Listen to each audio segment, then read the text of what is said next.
पढ़िए 6th question.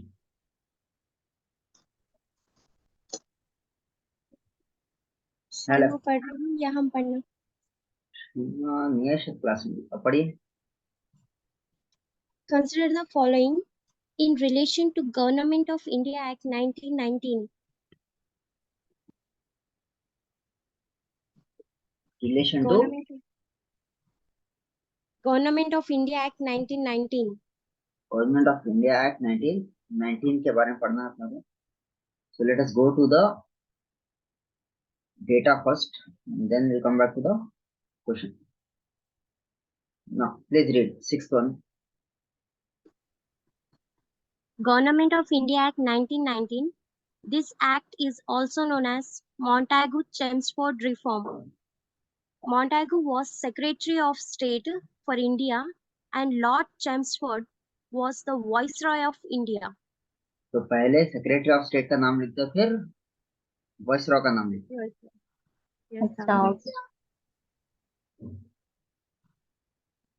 It relaxed the central control over the provinces by demarcating and separating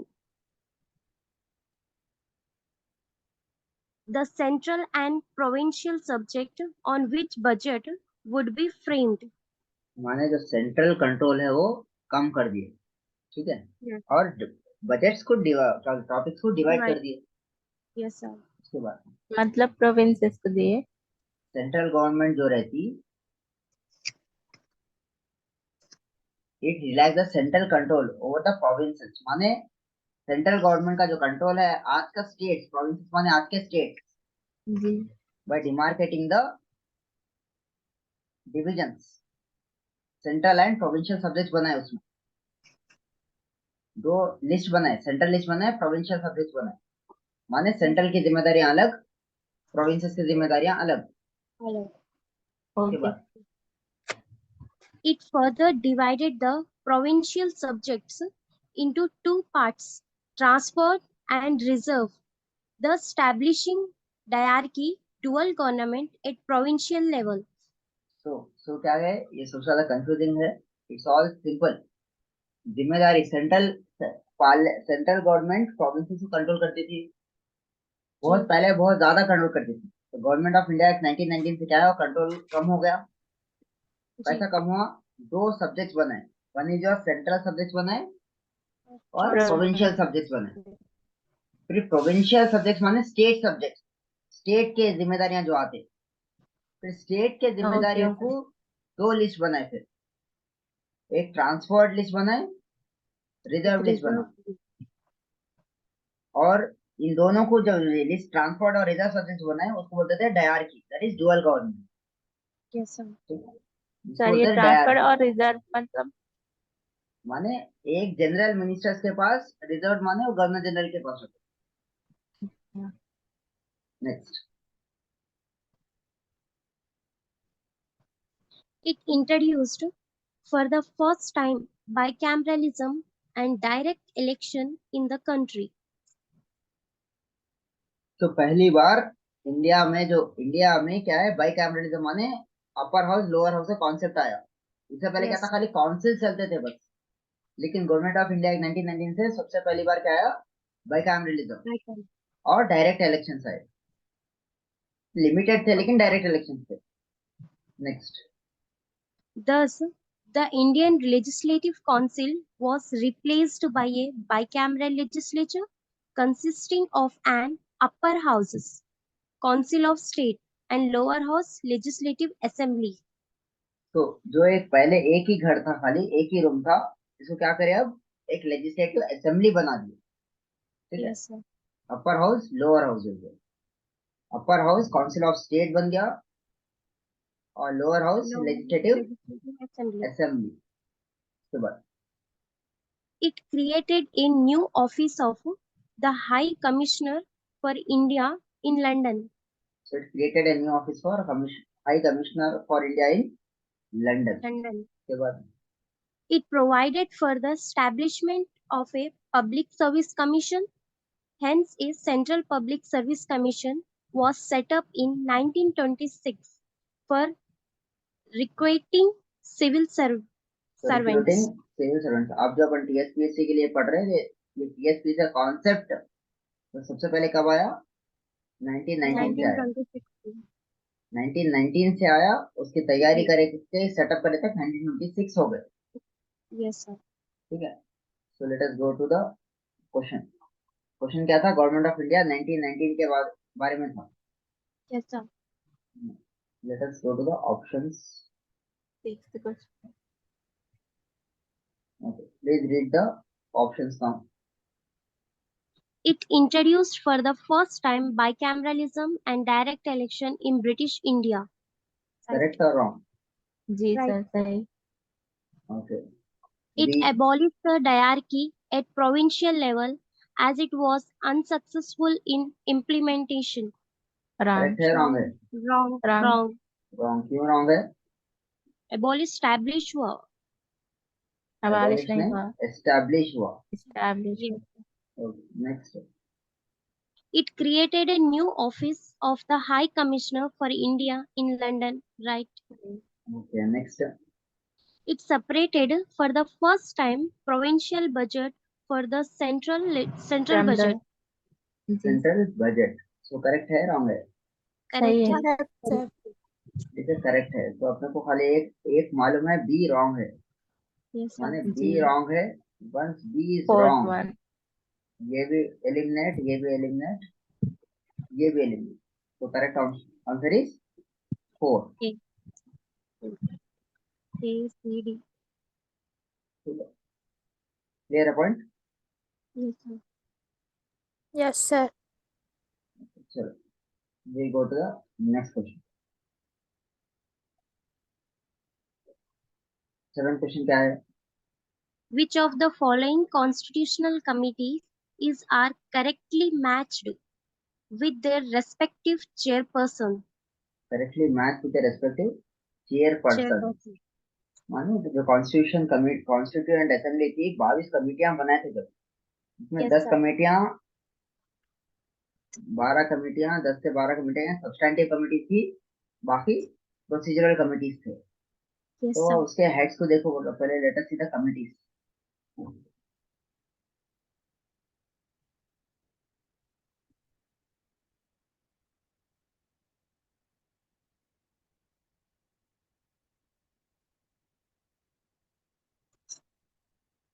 sir आज पूरा constitution ही चलेगा पूरा 5 बजे तक? 150 क्वेश्चंस करना है। आप नेक्स्ट पढ़िए।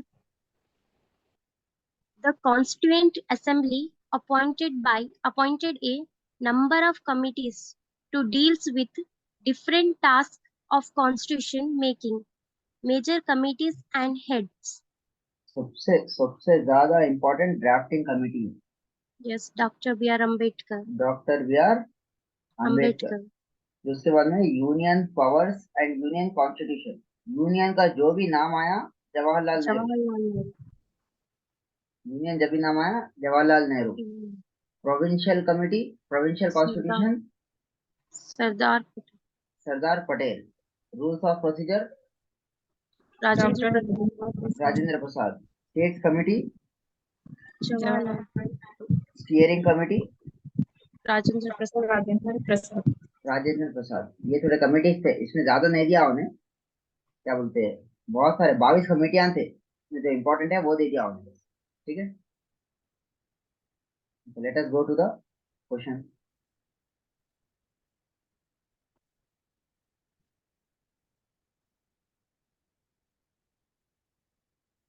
Now, which of the followings are correctly matched? Provincial constitution states Sardar correct है wrong है? Patel. करेक्ट है wrong है? Correct. Right है. करेक्ट है। उसके बाद State Committee. करेक्ट है wrong है? Jawaharlal Nehru. Correct. Correct है. State Wrong. Committee Jawaharlal Wrong Nehru. answer. Union Committee is Jawaharlal Nehru. State State Committee. also. Correct है State sir. also also. Jawaharlal. पक्का correct है wrong है? Correct है Right sir. है sir. Sure? Yes. Yes sir. Wrong है sir. No, Correct सही है. है. Correct है sir. State committee. both union and state committees. Yes, Jawaharlal Nehru. हाँ क्या कॉन्स्टिट्यूशन से नहीं पढ़ रहे आप? Sir state also Jawaharlal Nehru. Yes, sir. Union power committee, union constitution committee, state committee, तीन भी जवाहरलाल नेहरू की थी। स्टेट्स कमेटी भी किसकी थी? जवाहरलाल नेहरू की थी। Sir ji steering committee Rajendra union committee Rajendra Prasad. Rajendra Rajendra Prasad. Prasad. अपन ये सी साइड भी कर रहे हैं, कॉम्प्रिहेंशन। ये by this we are doing the comprehension also. So right है रॉन्ग? स्टेट कमेटी, तीन भी Right, correct. right. Union committee Rajendra Prasad, right है sir. Rajendra Prasad. So Fourth one. which is the following correct answer? ABC. Four. 4. ABC 4। ठीक है, next 8th question. Which of the following is or not correct in relation to the Government of India Act 1935? which of the following is not correct बोल रहा हूँ। which of the following sir. is Not not correct. correct? Steering committee मतलब कैसा लेके जाना। Steering माने steer नजर रहता रखना। गाड़ी का जी स्टीयर सर. रहता। अब आप कॉन्स्टिट्यूंट असेंबली क्या है? स्टीयरिंग माने ड्राइवर कौन, जो डायरेक्शन देना, इसके बाद क्या करना है, इसके बाद क्या करना, वो तो नजर रखना रहता. डायरेक्शन देने वाला, step by step Okay. Procedure, steps बताने वाले, इसके बाद क्या कौन कौन क्या क्या करना है। Next, so which of the following is not correct about government of India act 1935? 1935. let us see, let us read the government of India act 1935 and then we'll come back to the question. पढ़िए। Government of India Act 1935. The act marked a second milestone towards a completely responsible government in India. It Okay. was a lengthy and detailed document having 321 sections and 10 schedules. तो अपने पास कितने कितने section आते हैं, कितने schedule हैं government of India act 1935 में? 321 10 schedules. 321 section है, 10 schedule. 10 शेड्यूल आते हैं। और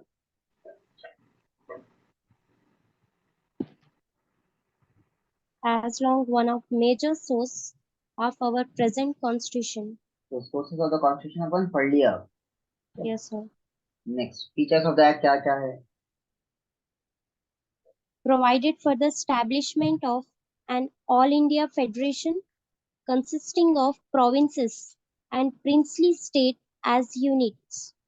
So provide for the establishment of all India federation consisting of provinces and princely states as units।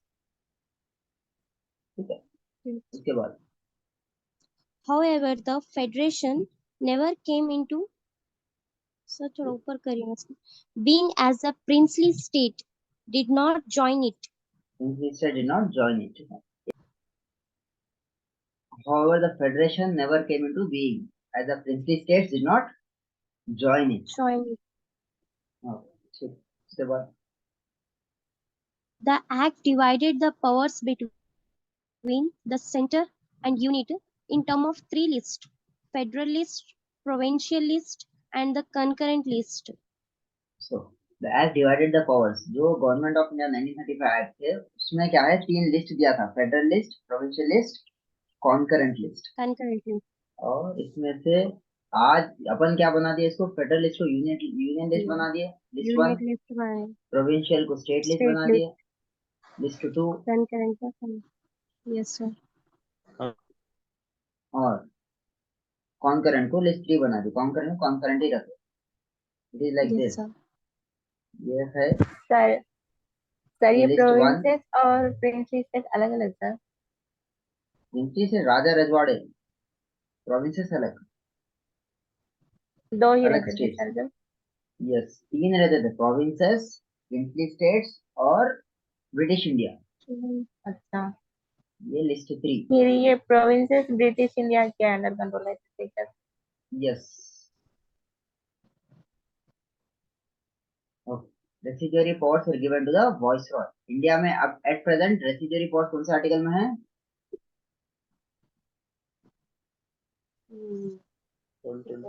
Break से पहले देखे थे article number 148। 248। Sir residuary part माने लिस्ट में से भी जो भी बच गया, लिस्ट में से जो भी बच गया उसको बोलते हैं रेसिड्यूरी पावर्स और given to the viceroy. At present it is with Parliament. Currently it is with Parliament. जब किसको दिए थे? वाइसरॉय को दिए थे। Viceroy. Next. It abolished diarchy in the provinces and introduced provincial autonomy in its place. सो अब dyarchy कब establish हुई थी? 1919 में। 1919। किधर एस्टेब्लिश हुई थी? मतलब माने सेंट्रल में हुई, प्रोविंसेस में हुई? सेंट्रल प्रोविंसेस प्रोविंसेस प्रोविंसेस में हुई थी। जी गवर्नमेंट ऑफ इंडिया 1919 में। 19 provinces में। 1935 में प्रोविंसेस से निकाल दे क्या लाए? प्रोविंशियल ऑटोनॉमी लाए। जी। ओके। उसके बाद It further extended the principle of communal representation by providing separate electorates for depressed classes, scheduled castes, women and labor workers, and not teachers. तो सेपरेट इलेक्टोरेट्स पहली बार कब आए अपने पास? 1909 में आए थे। 9 में आया। Yes, sir. उसके बाद में वो लोगों को एक्सटेंड करते गए फॉर डिप्रेस क्लास। 1935 में डिप्रेस क्लास माने जो दलित थे प्रेजेंट, एससीज। फिर वुमेन को भी दे रहे हैं, फिर लेबर वर्कर्स को भी दे, बट टीचर्स को नहीं दिए।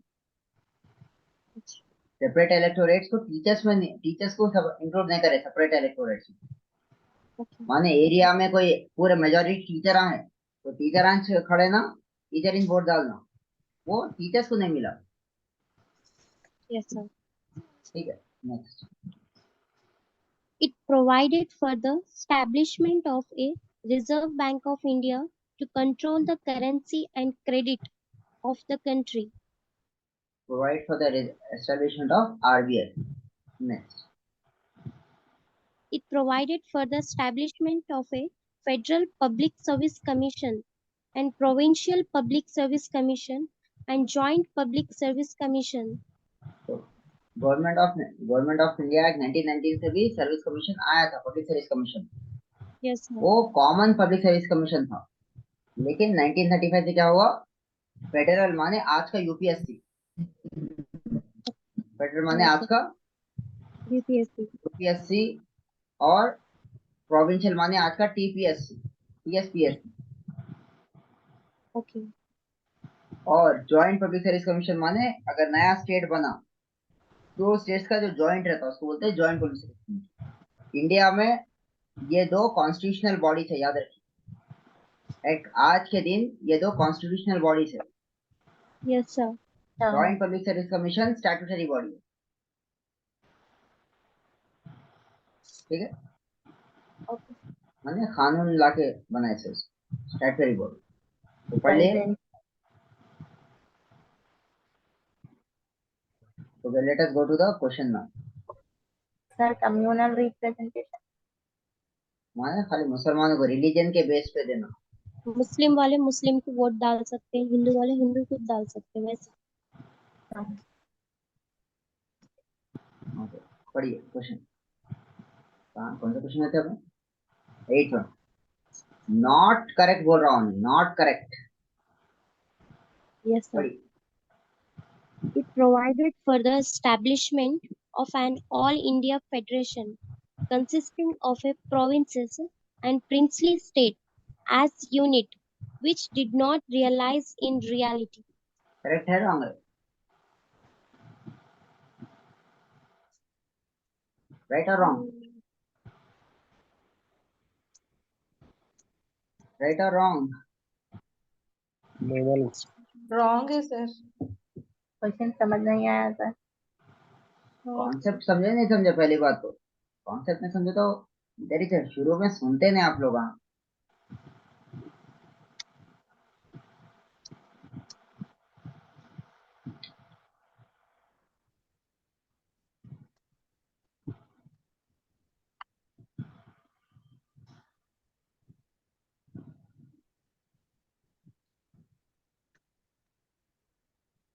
इधर क्या दिया हुआ है, पढ़ो फिर से।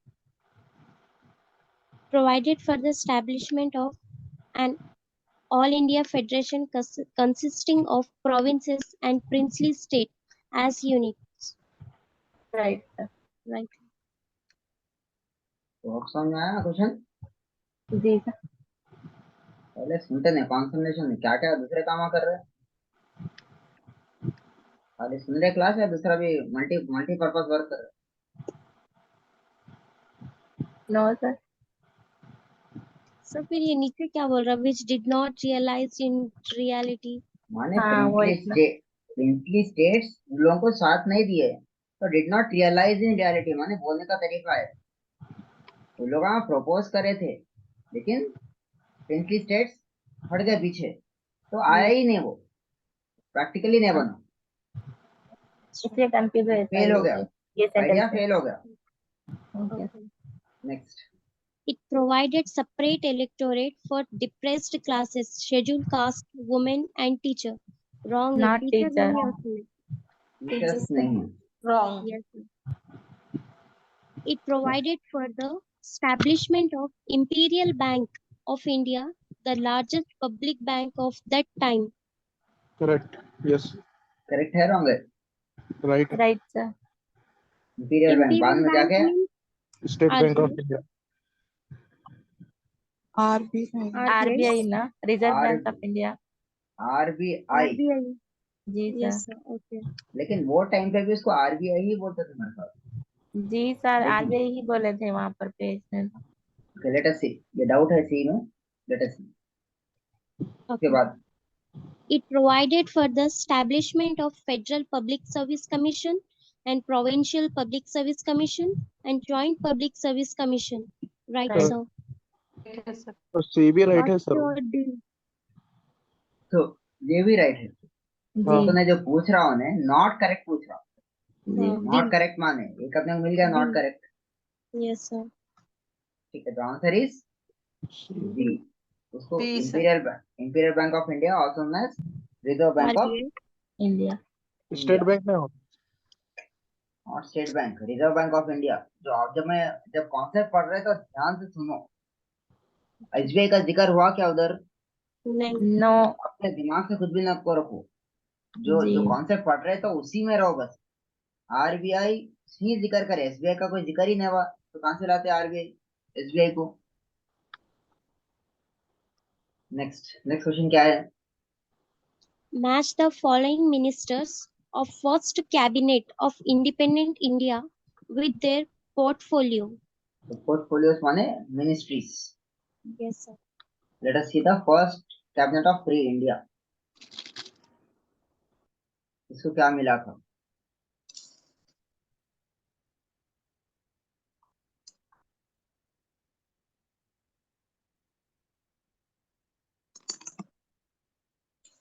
तो नेहरू को क्या मिला था? Was Nehru first prime Prime minister. Minister. Nehru prime minister. उसके बाद Yes. External Affairs external and affairs minister. Commonwealth Relations, Scientific Research.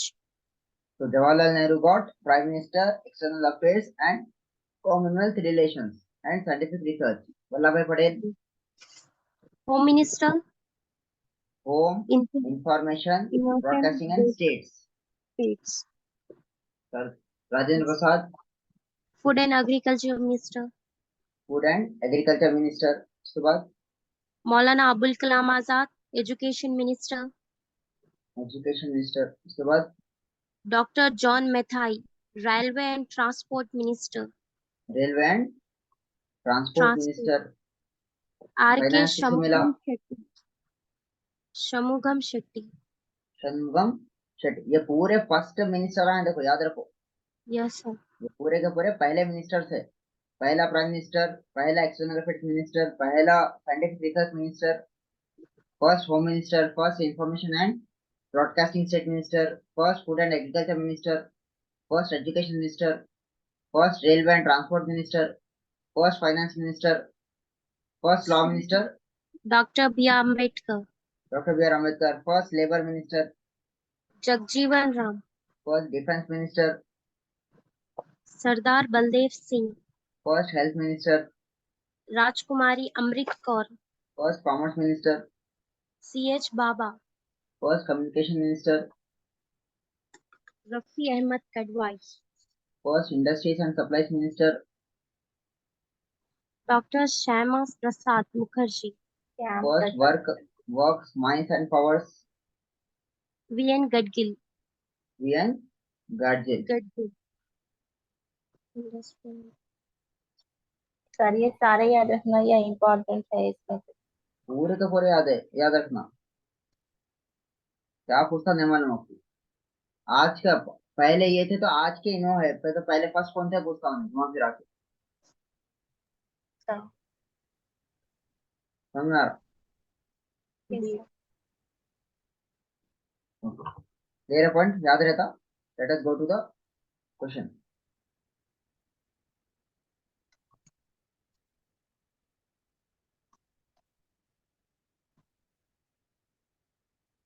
Okay, Rajkumari Amrit Kaur, health Health Minister, she is the health minister. तो कौन सा ऑप्शन है?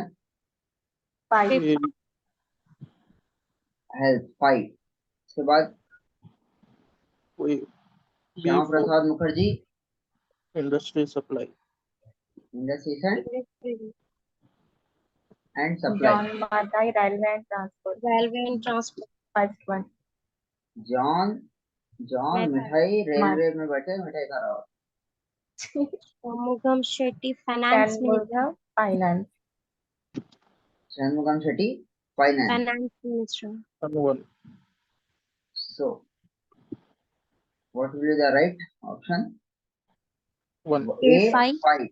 5, A5 एक भी मालूम है तो बस हो गया। जी ऑप्शन है। जस्ट वाका पूरे का पूरे रॉन्ग। 5 4 0 5 4 1 2। एक मालूम रहना बस। राजकुमारी अमृत कौर मालूम रहता तो Health Minister, फिनिश। करेक्ट पूरा आंसर। राइट हो जाता। कितने सेकंड लगे? 30। 10 सेकंड। ओके, नेक्स्ट क्वेश्चन क्या है? consider the following in relation to constitution making in India. So constitution making in India. तो कॉन्स्टिट्यूशन मेकिंग इन इंडिया क्या है?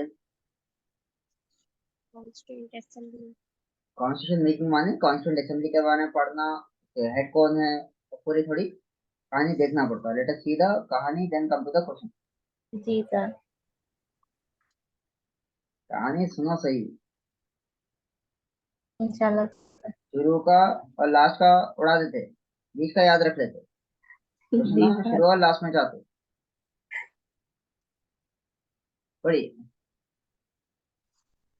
the Constituent Assembly was constituted by in November 1946 under the scheme formulated by the Cabinet Mission Plan. Constituent assembly कौन से plan से बनी? Cabinet Mission cabinet mission plan. Cabinet mission plan. Plan, okay 1946 November. Okay, next. The Constituent Assembly held its first meeting on December 9, 1946. The Muslim League boycotted the meeting and insisted on a separate state of Pakistan. तो पहली बार कब meeting हुई थी? 9th 9 December दिसंबर 1946 1946। लेकिन क्या मुस्लिम league आई? Boycott. Yes, sir. मियाँ के क्या बोल रहे भाई, हमको अलग पाकिस्तान बना। इसके बाद Three. Dr. Sachidanand Sinha, the oldest member, was elected as the temporary president of the assembly, following the French practice. तो फ्रेंच प्रैक्टिस में क्या है कि भाई अगर कोई असेंबली ऐसा बनी तो मोस्ट सीनियर मोस्ट मेंबर को आप सेरेमोनियल बिठाते, Okay, नाम को आके बैठ जाओ बोलिए। अच्छा तो okay, कहाँ से sir. लिए? ओके फ्रेंच प्रैक्टिस से लिए। Okay Okay. उसके बाद On December 13, 1946, Jawaharlal Nehru moved the historic objective resolution in the assembly. It laid down the fundamentals and philosophy of the constitutional structure. It laid down the fundamentals and philosophy of the constitutional structure. Okay. Later it became the preamble. Okay. Objective resolution, later it became the preamble. Next. Preamble. Okay. It read as, this Constituent Assembly declare its form and solemn resolve to proclaim India as an independent sovereign republic and the draw up her future governance a constitution. तो constitution बनाने के लिए हम अपने आप को एक ऐसा इंडिपेंडेंट सॉवरेन रिपब्लिक डिक्लेयर कर रहे जो अपने कॉन्स्टिट्यूशन खुद बना रहे फ्यूचर गवर्नेंस के वास्ते। ठीक है, ये लिखे हुआ था कॉन्स्टिट्यूएंट असेंबली के ऑब्जेक्टिव रेजोल्यूशन में। कब पास objective resolution? 13 December 1946. 13 December 1946. So December 13, 1946. So let us come to the question. याद है बोल गए concept?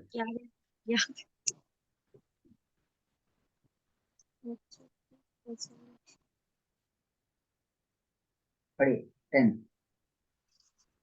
The Constituent Assembly held its first meeting on December 9, 1946 as a result of Cripps mission. Wrong. Right है wrong है? Wrong, sir. Cabinet mission. तो Cripps नहीं है, ये कैबिनेट है ये। उसके बाद कितने मेंबर्स थे सर इसमें? पार्टीशन से पहले 389, पार्टीशन के बाद 299। इंडिपेंडेंट इंडिया विदाउट पार्टीशन 389, जी। पार्टीशन के बाद 299। पाकिस्तान नहीं था। पाकिस्तान निकाल दी के बाद 299 हो गया। उसके बाद Dr. Sachidananda Sinha, the oldest member, was elected as the temporary president of the assembly. Right. Right. उसके बाद The objective resolution moved by Jawaharlal Nehru laid down the fundamental and philosophies of the constitution structure. Right और wrong? Right. Right. 13 December. In the first sitting of the assembly, the Muslim League did not participate due to their demand for separate Pakistan. Right. Right. Right. तो you know that first option is wrong, तो directly आप जो ए है उसको eliminate कर दो। B, C, D, second, sir. So directly you get the answer B, C, D. Okay. 2 is the correct answer here. Clear a point? Yes, sir. Next. 11th question. Which of the following are the changes brought to the Constituent Assembly by the Independence of India Act 1947? So Constituent Assembly में क्या क्या changes आए Independence of India Act 1947 से? So first let us see the Independence of India Act 1947 first. Ji sir.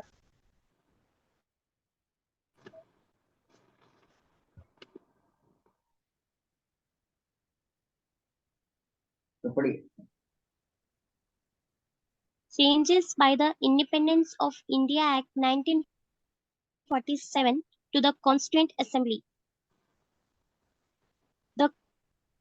The Assembly was made a fully sovereign body which could frame any constitution it pleased. होता है fully sovereign मैंने independent body बना है, तो जैसा Yes. चाहे वैसा आप अपना कॉन्स्टिट्यूशन बना लो। जी। Next. It empowered the Assembly to abrogate or alter any law made by the British Parliament in relation to India. तो it empowered the assembly to abrogate माने कैंसिल कर देना, रिपील कर देना या डिलीट कर देना, या उसमें कुछ चेंजेस ला लेके तो रख लेना। कौन बना था? ब्रिटिश पार्लियामेंट का कोई भी लॉ रखना है तो रख ले सकते हैं, निकालना है तो निकाल। निकालना है तो निकाल सकते हैं या चेंज डिलीट करना है तो डिलीट कर दो। उसके बाद The Constituent Assembly also became a legislative body. तो constituent assembly also become a legislative body, माने व्हेनेवर, देखिए कॉन्स्टिट्यूंट असेंबली दो दो रोज थे, अगर जब भी कॉन्स्टिट्यूंट असेंबली कॉन्स्टिट्यूशन डिस्कस कर रही थी तो उसको बोलते थे कॉन्स्टिट्यूंट असेंबली, और उसको चेयर करते थे doctor Rajendra Prasad. And whenever legislative body parliament के साथ काम करी तो उसको it was chaired by GV Mavalankar. जीवी, मतलब सर एक ही असेंबली दोनों तरह से काम करते। एक ही असेंबली दोनों तरीके से काम करते थे। जब भी वो कैसे? कॉन्स्टिट्यूशन के बारे में डिस्कस कर रहे थे, राजेंद्र प्रसाद राजेंद्र प्रसाद हेड हो जाते थे। अच्छा, और जब भी कोई कानून, जैसे इन्हें बताया, कोई भी लॉ है, रखना नहीं रखना या उसमें कुछ चेंजेस करना, तो तो जीवी के मतलब जब वैसा बैठे हुए तो it was headed by जीवी Mavalankar, so he became the first speaker of independent India, जीवी Mavalankar. Okay, Next. sir. Thus, the Constituent Assembly became the first parliament of Free India, Dominion legislature. Dominion किसको बोलते हैं? जिसका एक खुद का कॉन्स्टिट्यूशन नहीं है या बन रहा, उसको बोलते हैं डोमिनियन। 1947 से लेके 1950 तक अपन डोमिनियन थे, Yes, माने sir. कॉन्स्टिट्यूशन बन रहा था अपना। उसके बाद Yes, sir. Whenever the Constituent Assembly met as the constitution making body, Dr. Rajendra Prasad chaired it, and when it met as the legislative body, it was chaired by J.V. Mavlankar. ये भी मवलांकर पहले ही बता दिया। Yes, sir. Next. These two functions continued till November 26, 1949, till the task of making the constitution was over. तो कब तक काम करे लोग? 26 नवंबर 1949। 1949 ये तक डेट कहाँ देखे थे? प्रियम्बल में। प्रियम्बल में। ठीक सर है। ये जो सेकंड पॉइंट में परमिशन दिए है ना, वो कौन ब्रिटिश लोग ही दिए ब्रिटिश लोग ही दिए, कॉन्स्टिट्यूशन ब्रिटिश। असेंबली को? यस, क्राउन दी परमिशन। अच्छा, हम लोग आप जा रहे कैबिनेट मिशन। जी सर। हाँ, जा रहे टाटा बाय बाय, जो करना है कर लो, अच्छा, रखना है तो रख लो, डिलीट करना है तो डिलीट कर लो, या कुछ चेंजेस करके रख लो।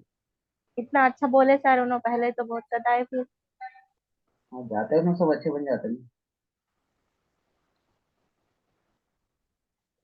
किराएदार हम पहले बहुत सताते जाते वक्त में, अच्छा, वन के बाद अच्छे क्या छोड़ दे के चले आते, रखना तो रख लो, फिरना तो फिर लो।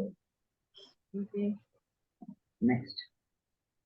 the assembly was made a fully sovereign body and empowered it to the abrogate or alter any law made by the British Parliament in relation to India. Correct okay, correct है रॉन्ग है? Correct. Correct. Next. It became the first parliament of Free India Dominion legislature chaired by G.V. Mavlankar. Correct. Wrong, दोनों थे ना। हाँ नहीं, dominion legislature. Okay, correct. जल्दबाजी नहीं, सुकून से। जी। Next. It made mandatory to the Constituent Assembly to develop a federal and democratic constitution as opposed to dictatorial one. Dictatorial one क्या कोई कंपलसरी रखे थे क्या? फुल्ली क्या? सॉवरेन बॉडी, मतलब हाँ जैसा चाहे वैसा बना लो आप, कुछ जी, कंडीशंस नहीं रखे ना। नहीं जी रखे। सर। तो C option is wrong, so whenever there is C, delete कर दो। Oppose to a dictatorial one मतलब? माने डेमोक्रेसी नहीं ला लेके वन पार्टी रूल कर दो अच्छा, ना, वैसा तो नहीं था सर। ऐसा नहीं है, तो सी रॉन्ग है। तो correct option is A and B. A and B. ठीक है। This was the changes brought by Indian Independence Act 1947 to party constituent से हो। असेंबली। नेक्स्ट क्वेश्चन क्या है? Preamble. Which of the following is are not correct in relation to preamble of the Constitution? तो not correct पूछा हूँ। तो पहले preamble के बारे में पढ़ेंगे, फिर क्वेश्चन आएंगे। जी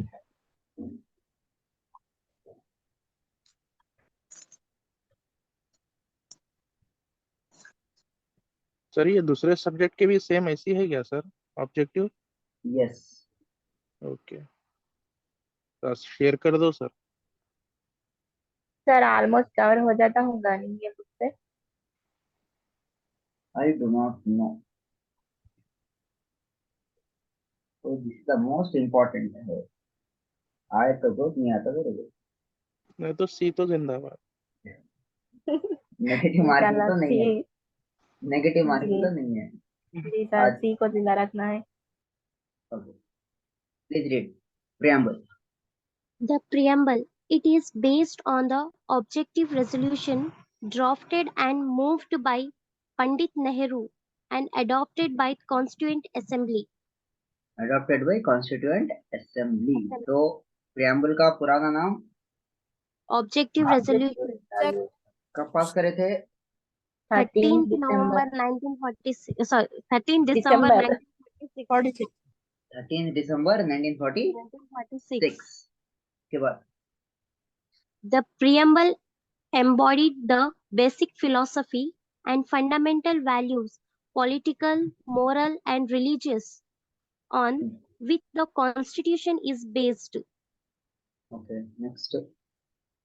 It is considered as the key to mind of our Constitution makers, used for the same by the constitutional courts in the country when interpreting the constitutional provisions. Okay next. In the मतलब Berubari क्या? Union, अगर आपको constitution जो बना है उन लोगों का दिमाग में पढ़ना है तो प्रियम्बल पढ़ो। अच्छा सर, ये कॉन्स्टिट्यूशनल कोर्ट्स मतलब? Supreme court, high court. Okay. Next. in the Berubari Union case 1960, the Supreme Court opined that preamble is not an integral a part of the Constitution, but it ruled otherwise in the Keshav Nanda Bharti case of 1973. Okay so Berubari union में Preamble Berubari नहीं है is a union बोले part of थे। Case the Constitution. Preamble not part of the constitution बताए थे, but जी फिर उसका उल्टा Keshav किसने बताया? केशव Keshav नंद Nanda Bharti भारती। case में preamble is a part of the Constitution. Preamble is a part of the constitution. उसके बाद Yes. बेचारे। So far, it has been amended only once by the 42nd Constitutional Amendment Act in 1976, adding the word socialist, secular, among other things. तो socialist and secular among other things. ठीक है, सो एक बार पूरा preamble पढ़ लो। The Constitution of India, Preamble. We, the people of India, having solemnly resolved to constitute India into a sovereign, socialist, secular, democratic republic, and to secure all its citizens justice, social, economic, and political, liberty of thoughts, expression, belief, faith, and worship, equality of status and of opportunity, and to promote among them all fraternity, assuring the dignity of the individual and the unity and integrity of the nation. In our Constituent Assembly, this 26th day of November 1949, do hereby adopt, enact, and give to ourselves this Constitution. Give to ourselves this constitution. अपन खाना बनाते, कौन खाते? अपन नहीं खाते, सब खाते थे। तो अपन ही खाना बनाते, घर के सभी मेंबर्स खाते हैं। पूरी कंट्री अप्लाई कर ली। अरे ये क्वेश्चन आया था आज 50th anniversary of which case बोल के। केशव भारती केस। बोले थे आप। तो अपन क्लास में पढ़े थे ना, जियो जियो 50th anniversary Keshav Bharati case. 50 या 50? 50 50। अच्छा 50। 50। कौन सा 50 साल हुए। 62 Keshav Bharati case, Preamble is an integral part. preamble is integral part, 1973 2023 50 साल हो गए। बेसिक अच्छा डॉक्ट्रिन आके केशव नंदा केस में सर नंदा भारती के। Okay sir. नॉट करेक्ट बोल रहा हूँ, पढ़िए। It is considered as the key to mind of our constitution makers while interpreting the provisions by the constitutional court of the country. Right right right और wrong? Right Right. Sir okay ठीक है। In the Berubari Union case 1960, the Supreme Court opined that preamble is an integral part of the constitution. No, Wrong. Right और wrong? Preamble is not Wrong. part of constitution, बोला उन्होंने। Okay उसके बाद So far, it has been amended only once by the 42nd Constitutional Amendment Act 1976. Right Right? 1976 right. तो अपना answer क्या है? A and C. Not AC correct बोल तो not तो correct क्या? बोल तो sir. B. क्वेश्चन पढ़ो, नॉट करेक्ट बोल के जल्दबाजी नहीं करना। Not correct बोल तो B. Only B sir B धनाधन जाते चलो ए और सी करेक्ट है बोल के थर्ड ऑप्शन डाल देगा, आ जाते। वो ये मालूम भी चेंज भी नहीं कर सकते। बी सर तो नॉट करेक्ट पूछा उन्होंने। ग्रुप्स की प्रिपरेशन कर रहे हैं इसमें आप, ये लॉसेट नहीं होता है। तो B is Correct. Not correct. तो अपना आंसर है 2। ठीक है, समझ में आ रहा? Yes. बी सर चलो राइट। उसके बाद नेक्स्ट क्वेश्चन क्या है? Who among the following is not a member of the drafting committee of the Constituent Assembly? ये भी कृपलानी नहीं है इसमें। Which of the following is not a member of Constituent Assembly? याद है या जाना उसमें? याद है जाना सर याद- सर याद नहीं है सर 7 मेंबर्स थे ये याद है याद है सर। याद याद कौन कौन थे जरा बोलो, याददाश्त चेक करेंगे। B.R. Ambedkar, Ambedkar, Rajendra Iyer, प्रसाद। Iyer, Iyer, Anger, drafting committee में राजेंद्र प्रसाद कहाँ से आता? नहीं है। अम्बेडकर, मोहम्मद स्वामी, Ambedkar sir, काला Iyengar, स्वामी, Iyer, सैयद अहमद सादुल्ला। सुनो अम्बेडकर, Iyer, अय्यर, अयंगर। यस। अय्यर के साथ सादुल्ला। अयंगर आता। यस। कृपालानी भी सर, जय भी कृपालानी। फिर उसके बाद में Saadulla, Saadulla, Munshi, Krishnamachari. Saadulla Krishna, T Krishnamachari. Yes. Madhav उसके Rao, बाद माधवराव एंड मुंशी। एक मुंशी, एल एक मित्तल। माधव और Munshi. Madhav and Munshi. So which of the following not a member of constituent drafting committee? Ayyangar है, कृष्णमाचारी है, है। पट्टाभिरामैया नहीं है, नहीं है। अय्यर है, कृपलानी है। नहीं है, ई नहीं। नहीं है। सी और ई नहीं है। यस। नॉट बोल रहा हूँ, नॉट। धनाधन खुशी में आके ए बी और डी लिख देते धन। C and E तो नहीं है। नहीं है, सी और ई नहीं है। अपना आंसर है सी एंड ई। तो जबरदस्त याद है बोल के, जबरदस्त Right. अच्छा गया तो ठीक है। चलो राइट, क्लियर है पॉइंट? देखना है पॉइंट उसको जाके। नहीं सर OMR में व्हाइटनर लगा सकते हैं सर अगर रॉन्ग होगा तो। सर दिखाइए ना एक बार दवा मैं लगा हमारे में कैसा लगाते हैं मैम वर्ड में? उन्हें उठो, अच्छा ठीक है टाटा को बोल देता हूँ। पेपर का उसका करेक्शन होता, कंप्यूटर करेक्शन होता। ओके मशीन एक्सेप्ट नहीं करती वो मशीन राम एक्सेप्ट नहीं करती।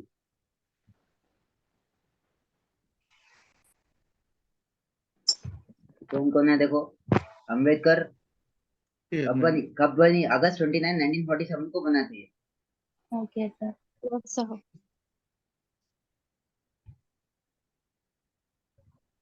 सर तेलुगु एकेडमी के बुक से कॉन्स्टिट्यूशन पढ़ सकते सर, इंटर के books.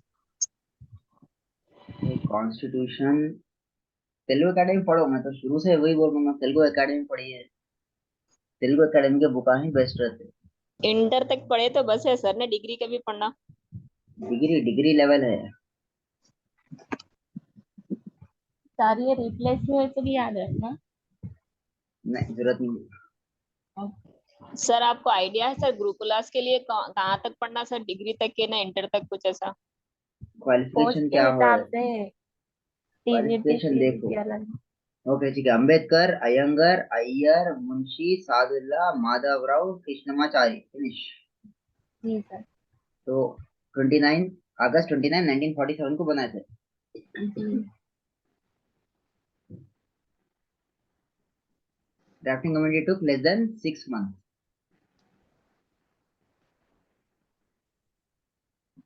141 days. 141 days. It sat only 141 days. 2 years 18 days. ये एक्स्ट्रा इन्फॉर्मेशन है, याद रखिए।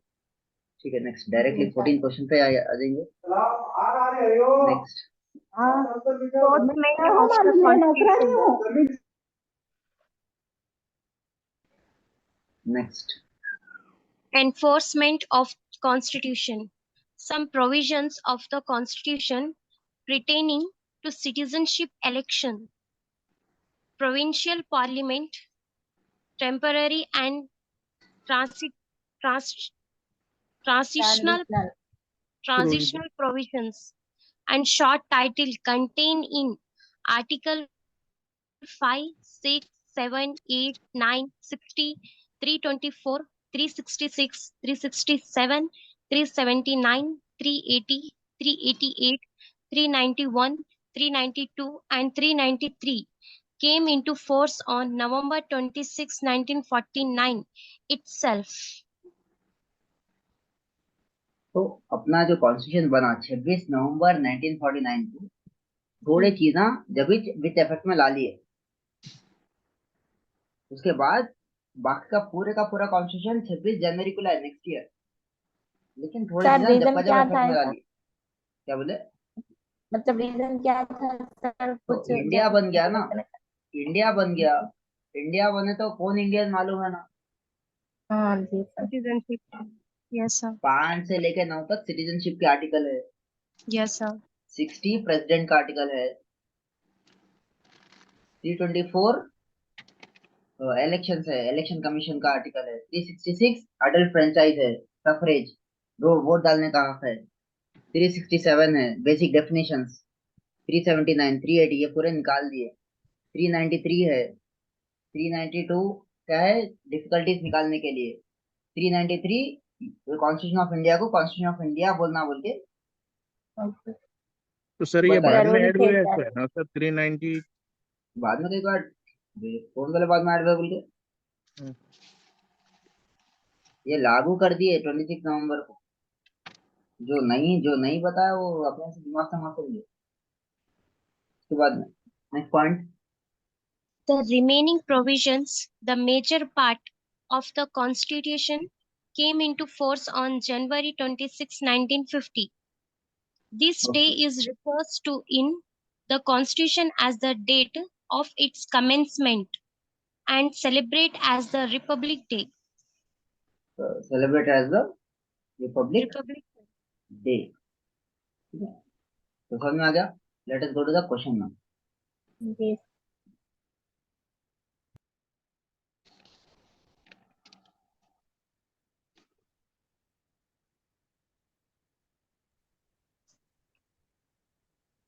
ओके, पढ़िए question. There are certain provisions of the Constitution which came into force on 26 November 1949 itself. Which of the following is are not among them? तो कौन सी चीज force में नहीं थे। नहीं है, फंडामेंटल राइट नहीं है। कौन सी चीज अप्लाई नहीं हुए वो टाइम पे? सिटीजनशिप अप्लाई हो गई थी 26 नवंबर को। यस, जी 5 6 7 8 9 9 तक अप्लाई हो गई थी। फंडामेंटल राइट्स अप्लाई हुए? नहीं नहीं। वो Election अप्लाई हुआ। हुए, हुए हुआ election हुआ इमरजेंसी नो नहीं हुआ नो, तो बी डी। एंड डी, तूने क्या पूछा? नॉट अमॉन्ग देम, माने C B and and D. D not among them. अपना ये आंसर नाट क्या बड़ा है? कंफ्यूज करते एग्जाम में। तो पहले नॉट पकड़ लेना, नॉट पकड़ के जी उसको सर। हटा दिए बाद में, तो सोच समझ के लिखना पड़ता है आपको, 150 कुछ ना है। तो आंसर इज इंशाल्लाह। 2, नॉट। याद रखो, ऐसे विल हैव प्रैक्टिस। 14 15 कौन? which of the following provision of the constitution reflect the principle of secularism in India? तो प्रिंसिपल ऑफ सेक्युलरिज्म, सेक्युलरिज्म क्या है भूल गए? भूल गए होंगे पक्का। कोई भी रिलीजन फॉलो हो सकते ना, इंटरफेयर नहीं करना एक दूसरे को। इंडिया में पॉजिटिव है नेगेटिव है? पॉजिटिव है। पॉजिटिव। Positive है sir. पॉजिटिव है, मतलब रिलीजन के बेस पे है। तो कौन से आर्टिकल्स सेक्युलरिज्म से रिलेटेड है पूछ रहा हूँ। आर्टिकल 16 क्या है? 25 14 related 14 क्या है? 25 क्या है? right to 44 क्या है? equality. Equality as 16 okay 14 equality है, right to equality 14 है. इक्वलिटी बिफोर लॉ 14 है। वो सब छोड़ो, कॉन्स्टिट्यूशन देखेंगे, आंसर देखेंगे डायरेक्ट, उसके बाद इस You can't see it.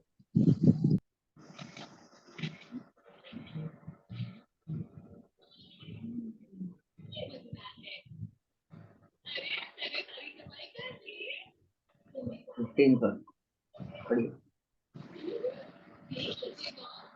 Secularism in Indian Constitution.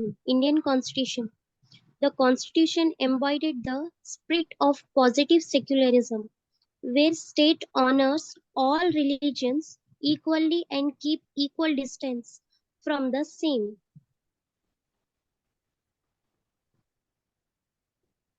तो क्या है सेक्युलरिज्म इन इंडियन कॉन्स्टिट्यूशन? क्या है? Embodies the spirit of positive secularism where state honors all, माने respects all religions equally and keeps equal distance from the same, same. माने दूर से tata bye bye hi hello. Next, Some provisions of the Constitution related to secularism. Article 15, Clause 1 of the Constitution of India says, the state shall not discriminate against any citizen on grounds only of religion, race, caste, sex, place of birth, or any of them. उसके बाद 16 to Article 15, Clause 2 of the Constitution of India provide no citizen shall, on ground in only of religion, race, caste, sex, descent, place of birth, residence, or any of them, or any of them। उसके बाद be ineligible for or discriminated against in respect or any employment or office under the state. the state। Similarly, Article 14, 25, 27, 29, 30, and 44, etc., contain secularism principles. contain secularism principle 15 16 14 15 16 Yes, 25 27 27, 29 alternate 30, 25 27 29 one 30 is. and 44 contain secularism principles। Okay. Let us see the question।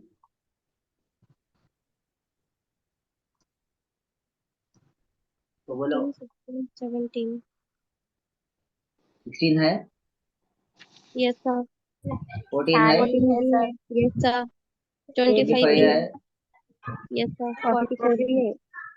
2 भी है। So A, B, C, D all are correct।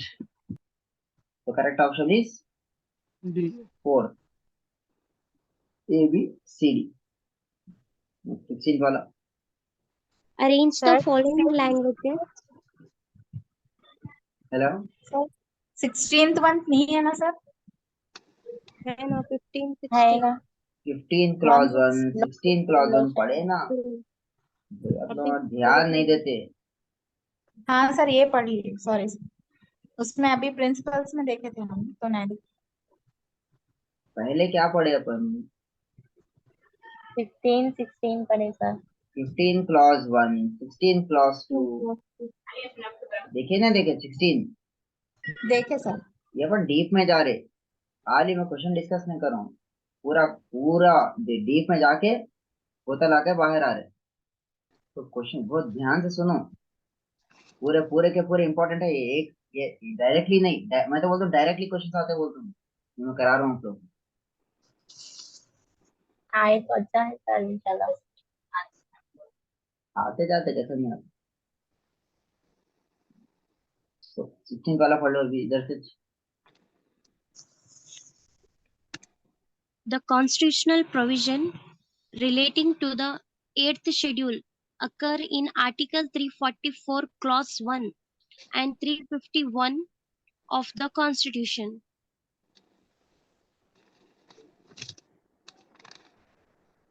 Constitutional provision relating to the 8th schedule कौन से article में दिया हुआ है? 8th schedule 44 Clause 1. 344 clause 1 और 351 of the constitution में दिया हुआ है। Yes, sir.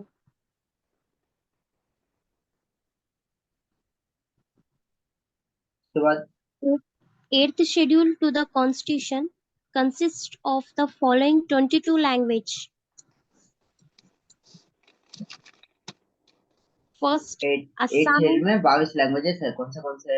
1 Assamese, 2 Bengali, 3 Gujarati. पढ़ो पूरे। Third, Gujarati. Fourth, Hindi. Fifth, Kannada.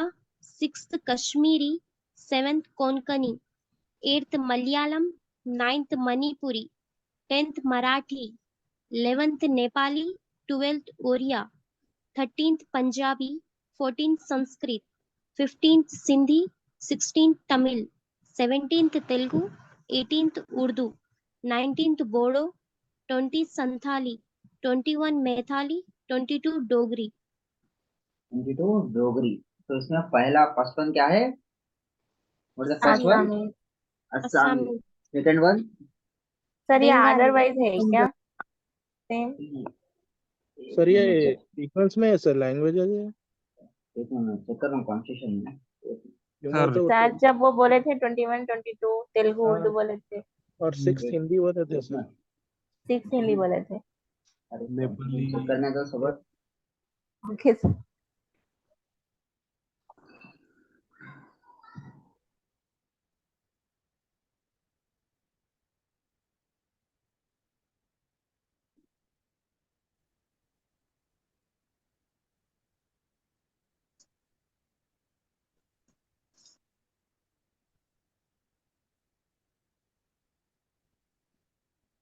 वो अल्फाबेटिकल ऑर्डर में है।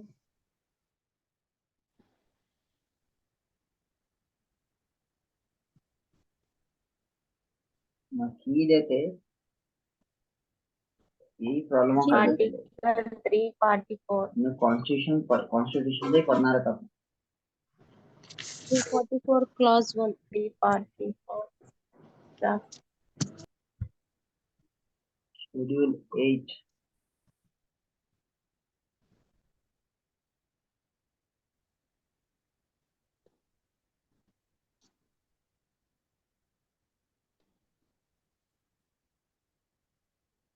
1 assamese,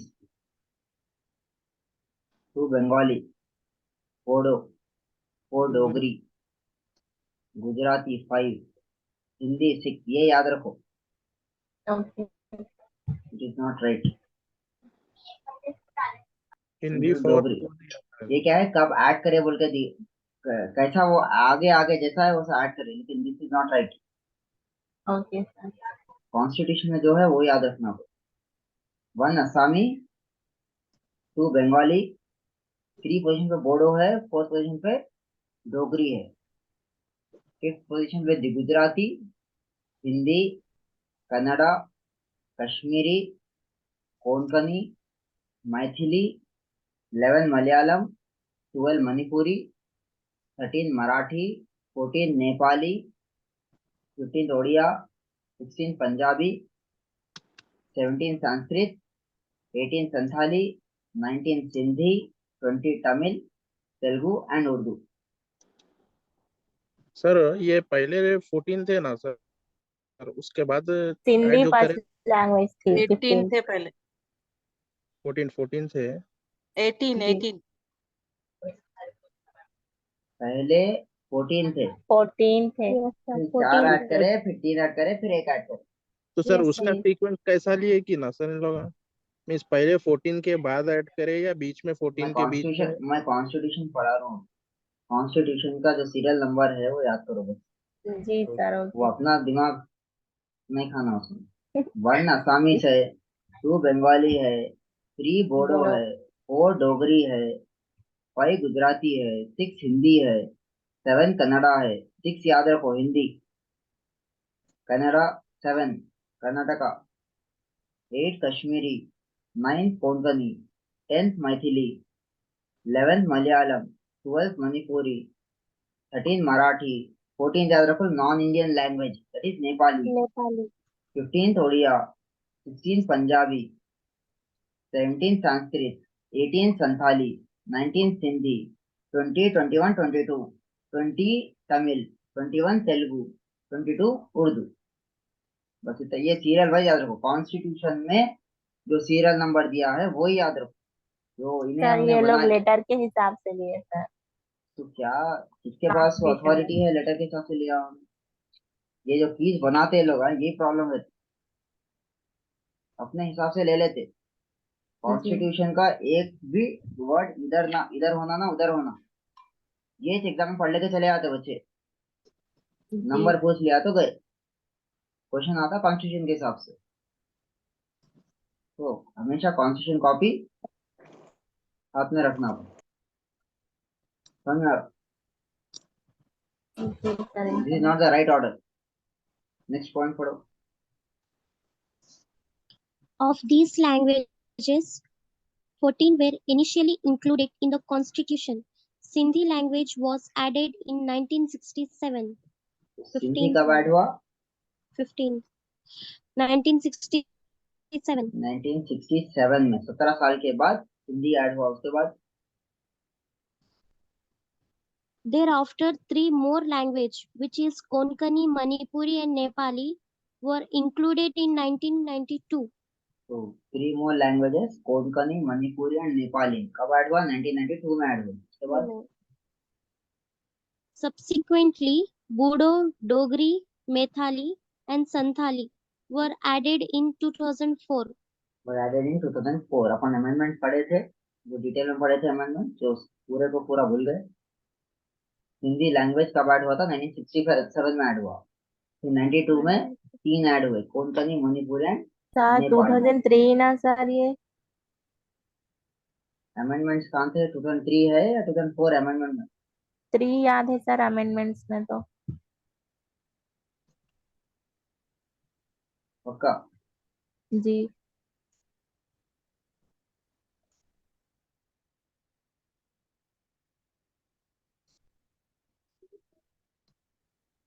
इसमें आपको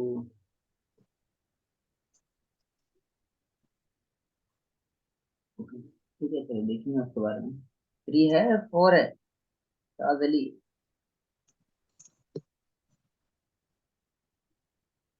3 और 4. Confirm याद नहीं है सर. पहले ही था ना सर चलो वैसा बोल रहे तेलुगु पहले से था. हाँ तेलुगु पहले से था ना सिंधी फर्स्ट ऐड हुआ तो 15th लैंग्वेज फिर संताली नेपाली भी बाद में ऐड हुए हाँ. तेलुगु ऑलरेडी था ना तो ए बी डी सी नहीं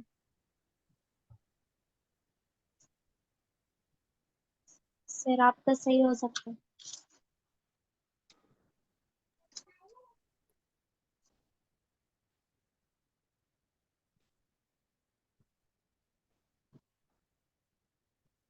फर्स्ट तेलुगु आता बोल रहे हिंदी हैं। हाँ फर्स्ट तेलुगु आता बोल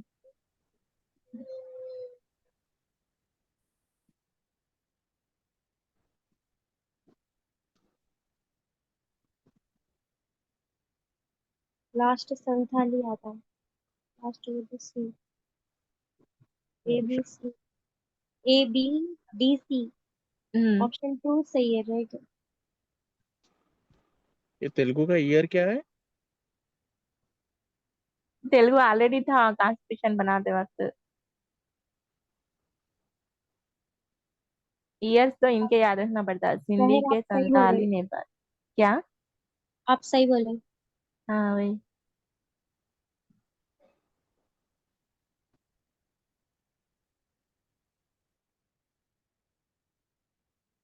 इसका ऑप्शन देखिए आंसर क्या है नहीं,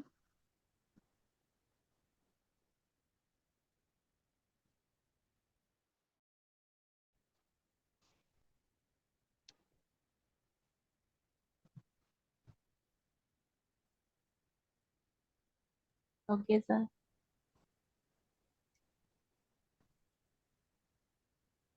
नेपाली है कि नहीं 21st कॉन्स्टिट्यूशनल से ऐड हुआ, और संथाली है कि नहीं 71st 1992 में ऐड हुआ, अच्छा तो इसलिए नेपाली डी भी सी। 1992 थी ना नेपाली और संताली दोनों नहीं, संताली बूडो नहीं को नहीं कौन सा? डोगरी अलग संथाली मेथाली इन्ना चारों एक हाँ साथ ऐड हुए।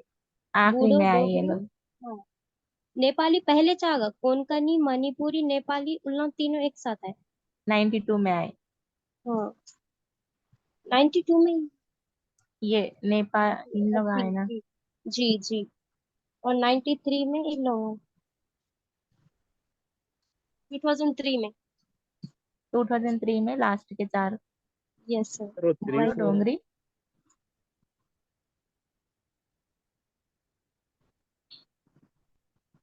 सिंधी सिंधी, 3 4 है वो।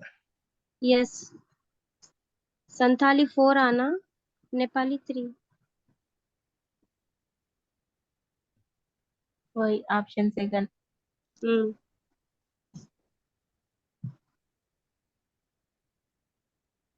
अब इसका ये भी याद रखना पड़ता वही सोच रहे क्या क्या याद रखना पड़ता मेरे ख्याल से 1 2 ईयर्स लगते होंगे नहीं कोई भी अच्छा प्रिपरेशन करना बोले तो है। डेली मेरे भी रिवीजन रहे तो 2 इयर्स की भी जरूरत नहीं रहती, एक बार पढ़ लेके रिवीजन डेली करना है। अच्छा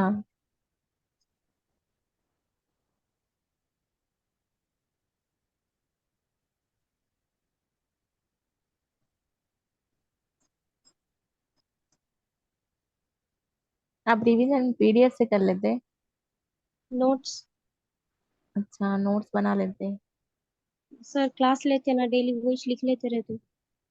अच्छा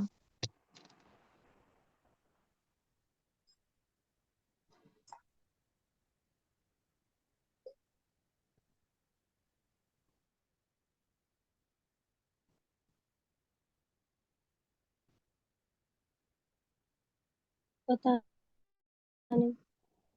पता नहीं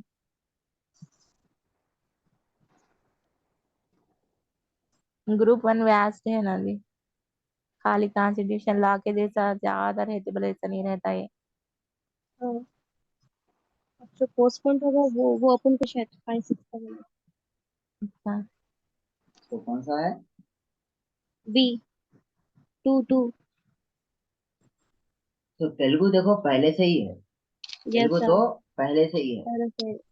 तो तेलुगु पहले से है बोलो, सिंधी आपको मालूम है 1967 में आया। यस जी सर, संथाली सर नेपाली याद भी नहीं है तो चलता।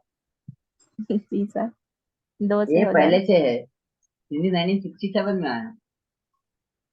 फिर नेपाली 14 सीरियल नंबर दिया उन्हें। फिर संताली बाद में आया, मालूम है आपको, DC। ठीक है, समझ में आ गया? जी yes sir. Chrono chronological order मतलब सर साल, कॉन्स्टिट्यूशन टाइम, में क्रोनो, टाइम सीरीज में। ओ क्रोनो, क्रोनो अच्छा माने ओके टाइम। अच्छा ओके क्रोनो मीन्स टाइम, समझना? जी सर। क्लियर है? Yes, sir. 17. Consider the following in relation to powers conferred under Article 3 of the Constitution on the preamble on the Parliament. So consider the following in relation to the powers conferred under Article 3 of the Constitution of the Parliament. Parliament. तो parliament article 3 के तहत क्या क्या कर सकती है? Let us see the solution first. कौन से नंबर पे बन? जी. कौन से नंबर का क्वेश्चन चल रहा? 17. 17. पढ़िए. Article 1 to 4 under Part 1 of the Constitution deals with the Union and its territory. Okay. Article 3 authorizes the Parliament to form a new state by separation of territory from any state or by uniting two or more states are part of the state or by uniting any territory to a part of any state. किसी भी state को बना सकते हैं या divide भी कर सकते डिवाइड हैं भी कर सकते हैं या लैंड के थोड़ा. बेस पे। Yes. उसके बाद Increase the area of any state. Diminish the area of any state. Alter the boundary of any state. Alter the name of any state. तो आर्टिकल 3 के तहत ये चीजें कर सकते हैं. आर्टिकल 2 के तहत क्या कर सकते हैं? Article 2 relates to the admission or establishment of new state that are not part of the Union of India. जो पहले से दो बाहर है उन लोगों को अंदर ले सकते हैं आर्टिकल 2 के तहत. फिर आर्टिकल 3 के तहत जो अंदर आ गया कौन बाद में लेते उसमें सर? कुछ भी कर सकते हैं. जी. तो 3. Article 3 relates to the formation of or change in the existing state of the Union of India. Article 2 के तहत अंदर लाओ. आर्टिकल 3 के तहत अंदर आ गया बाद में उसको क्या है फिर जोड़ो या कुछ भी करो. Change कर सकते हैं, alter कर सकते हैं, increase कर सकते हैं, जी सर। 3 decrease कंट्री के अंदर है, 2 फॉर्म कंट्री से बाहर फॉर्म लेने की बात इंक्रीज करेगा सर। डिमिनिश अल्टर बाउंड्रीज और names. Yes, sir. Next read the constitution. Read the question.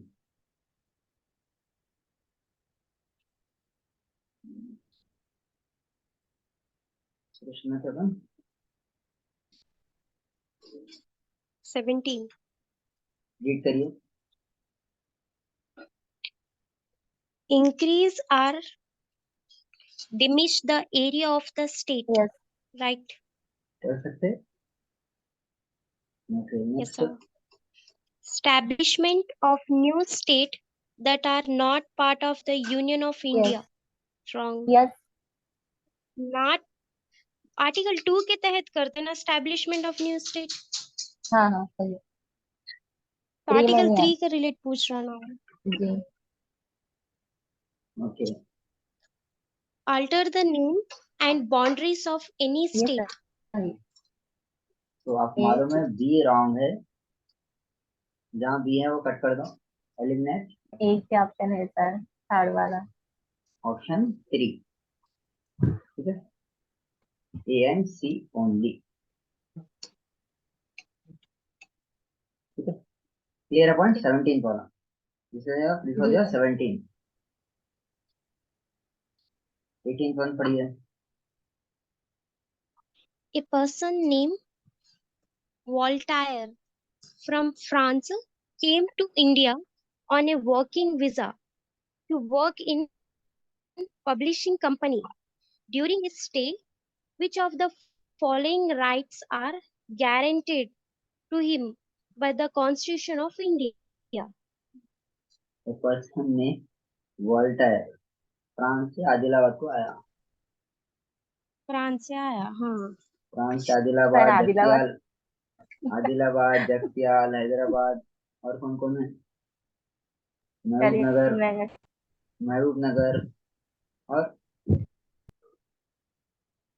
कौन कौन है इधर? निजामाबाद के है सर। निजामाबाद, बोधन, और कौन कौन है?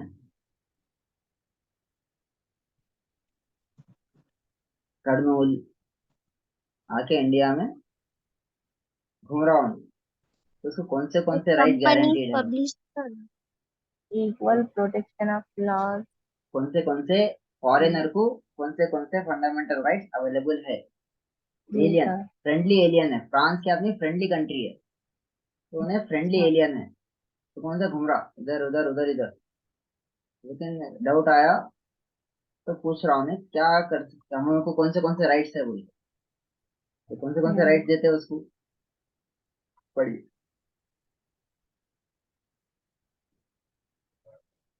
रीड।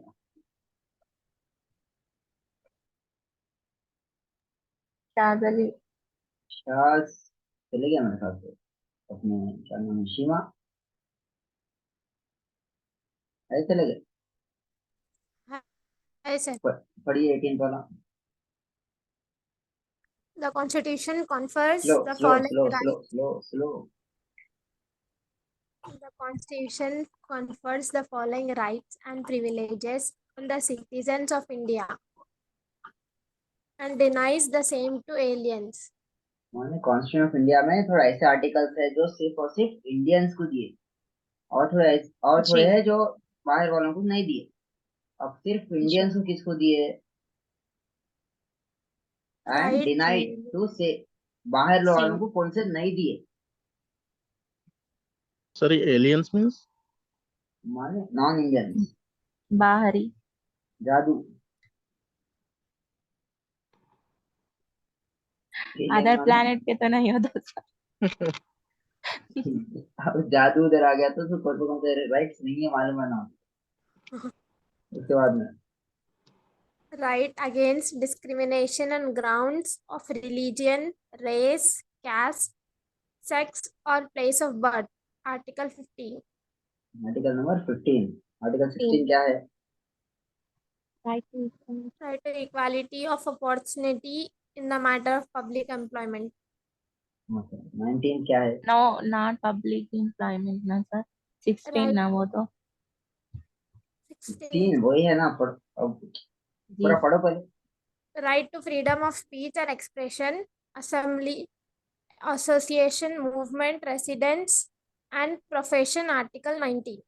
आर्टिकल नंबर right 19 के बाद Articles 29 and 30. Cultural and educational rights.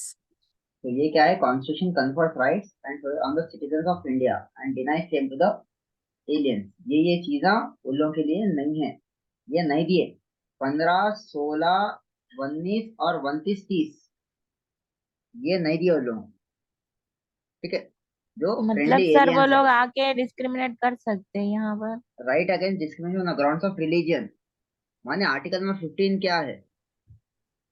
उन लोगों के लिए राइट नहीं है ये। उन लोग आके डिमांड नहीं कर सकते कि भाई मेरे को डिस्क्रिमिनेशन नहीं करना बोल के, अच्छा ऐसा। मेरे को जॉब होना बोल के वो नहीं कर सकते। स्पीच एंड एक्सप्रेशन नहीं है उन लोगों के पास, इधर आना काम में घूम लेना चले आना। Okay sir. और उन लोगों को बंद कर दिया तो ये नहीं बोल सकते हमारा राइट है बोल। ओके। और कल्चरल एंड एजुकेशनल राइट्स अपने अपने कंट्री में पढ़ लेना, इधर आके मेरा कल्चरल एजुकेशन राइट्स है बोल के नहीं बोल। अच्छा। उसके बाद पढ़ो। They are of two categories of aliens: friendly aliens or enemy aliens. Friendly aliens are the subjects of those countries that have cordial relations with India. Cordial माने friendly. okay heart relation. Enemy aliens, on the other hand, are the subjects of the country that is at war with India. जो India से war में है। उसके बाद Rights applicable to friendly aliens. France is a friendly nation. China and Pakistan at present being enemy aliens. तो article number friendly aliens है तो उन लोगों को क्या मिलता? आर्टिकल नंबर 14 मिलता। Legal Yes. Equality, equal protection मिल जाता उसको, उन लोगों को। Article Article 20. आर्टिकल 20 क्या है? Protection in respect convention for offenses. ये इंडिया दूसरी जगह जा रहे नहीं, दूसरे इंडिया को आ रहे से बात हो रही, पूरा एकदम उल्टा सोच रहे हो, दूसरे इंडियंस को आ रहे से बात हो रही। जी sir. Article 20 protection in respect of conviction of offences, Offenses. माने right to remain silent. Yes, sir. उसके बाद Article 21, protection of life and liberty. Protection of life and liberty, ये फ्रेंड एलियन को 14, 20 एंड 21 है, और 15, 16, 19, 29, 29, 30 30. नहीं है। नहीं, ठीक है, एनिमल एलियन को कुछ भी नहीं है। 21 है। Let us see the question. कौन सा क्वेश्चन में है? 18. 18th question. 18।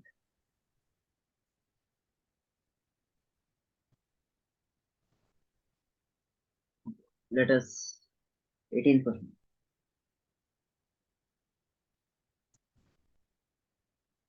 तो क्या जो वॉल्टायर है, आदिलाबाद में जाके रह रहा हूँ, क्या उसको कौन से एप्लीकेबल है? Equal Equal protection of loss protection law. Applicable है, Yes, sir. Article 14 है. ये आर्टिकल 14 है। उसके बाद Protection of life and personal liberty. Article 21 है. उसके बाद Right to express his opinion freely. नहीं है। right, ये क्या है? आर्टिकल नंबर 19 है। 19 19 इज नॉट नहीं है गिवन टू, सर। नहीं. जी। नहीं है। उसके बाद Protection of language, script and his culture. ये 29 एंड 30 है, इट नहीं है. इज नॉट गिवन, नहीं. A and B only. Only A and Yes. B, B. One option. One. समझ में आ रहा? Only one. ठीक है, याद रखिए। Yes, next sir. 19 वाला। In which of the following cases the habeas corpus writ is not issued when a person is detained? Habeas corpus माने कोई किडनैप कर लिए, तो आप हेबियस कॉर्पस के लिए सुप्रीम कोर्ट को जाते या हाई कोर्ट को जाते। आर्टिकल नंबर 32 सुप्रीम कोर्ट के लिए है, and article number 226 high court के लिए है। ठीक है, Yes, sir. अब कौन सा हेबियस कॉर्पस के बारे में थोड़ा पढ़ लो, फिर will come to the question. Question number 19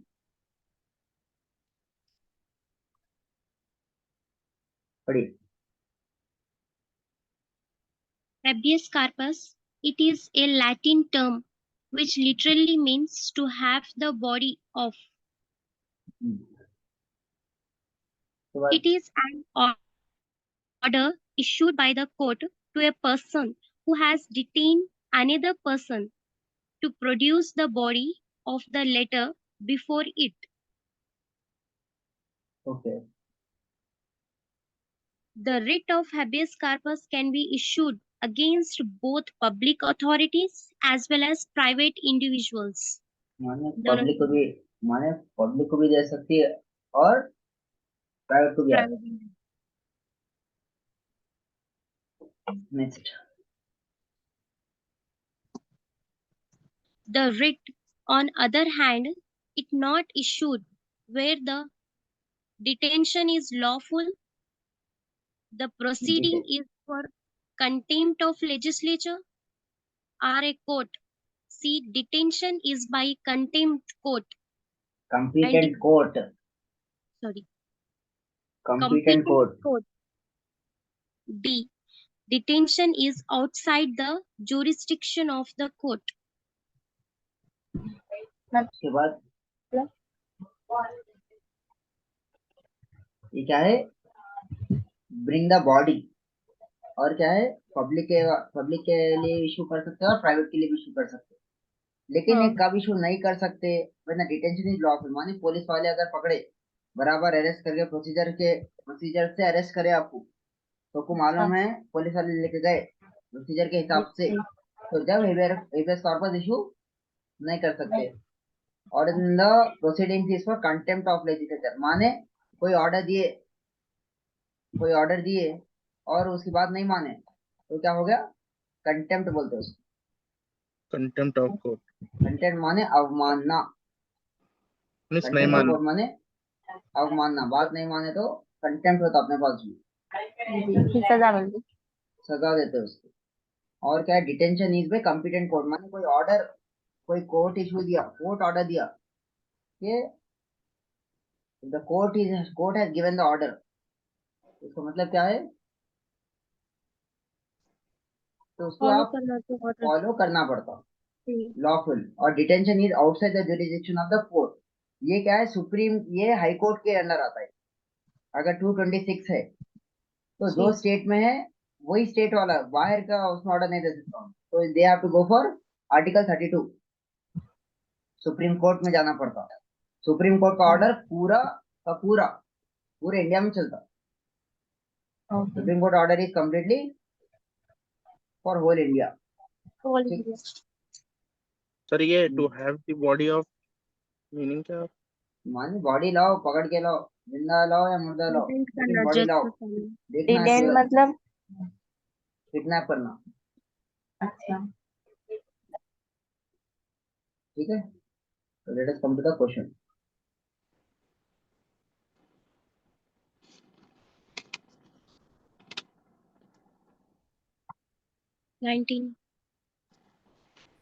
बोलो, पढ़िए first.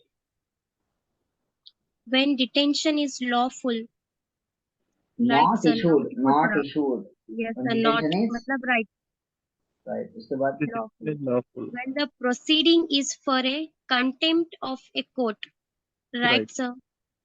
Okay, When the detention is outside the jurisdiction of the court, ये भी right है. ऑल्सो राइट, माने all three are right, which means option Yes sir. 4 is correct. A, ठीक B, है, C.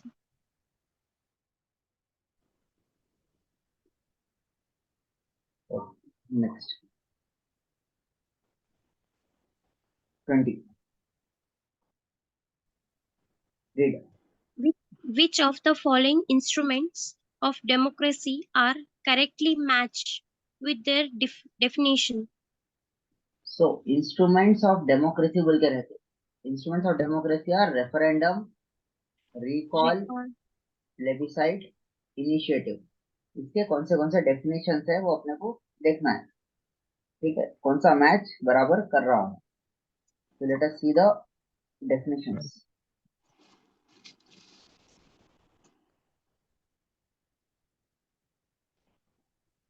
Democracy instrument.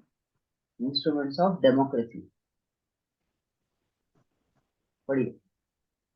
Democracy is a practice is upheld by practice of various instruments such as referendum, recall, plebiscite, and initiative. तो these are the instruments of direct democracy बोलते हैं। These are the instruments of direct democracy। अपने पास कौन सी democracy है, indirect democracy है। Indirect. अपनी population बहुत ज्यादा है, तो पॉपुलेशन ज्यादा है बोल के क्या चूज करें अपन, इनडायरेक्ट डेमोक्रेसी। माने इतने लाख लोग, इतने करोड़ लोग एक आदमी को चुन के भिजाते, हमारी बात रखो बोल के। जी, लेकिन कॉन्स्टिट्यूएंसीज।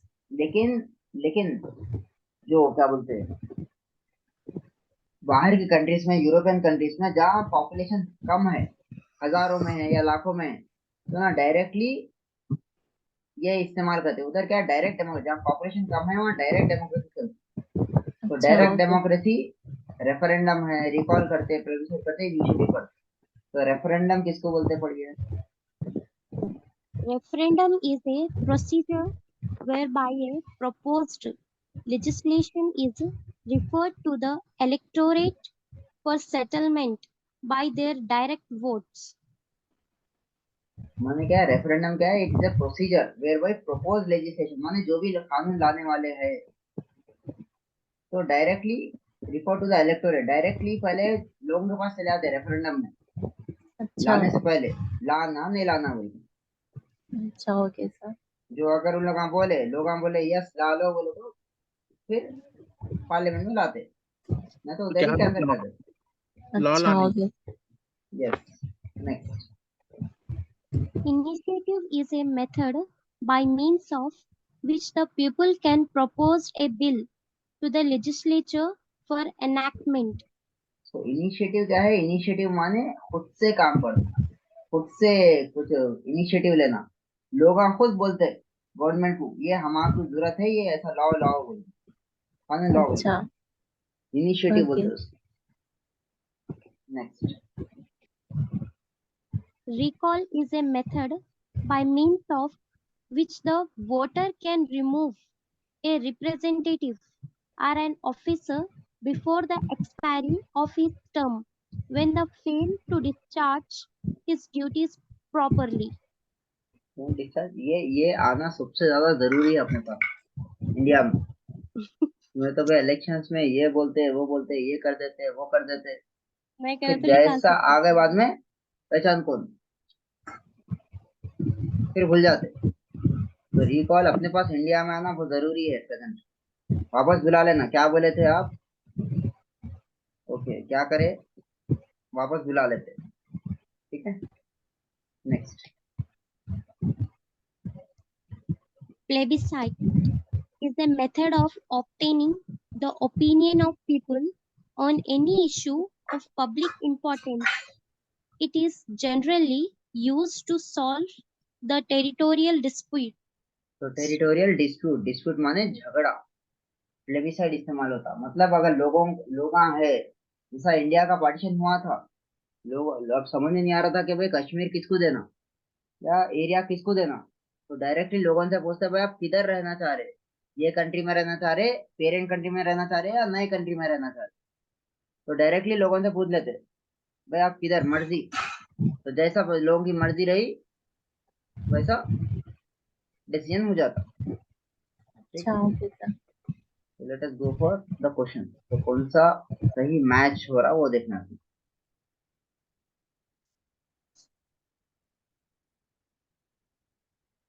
तो कौन सा मैच हो रहा सही,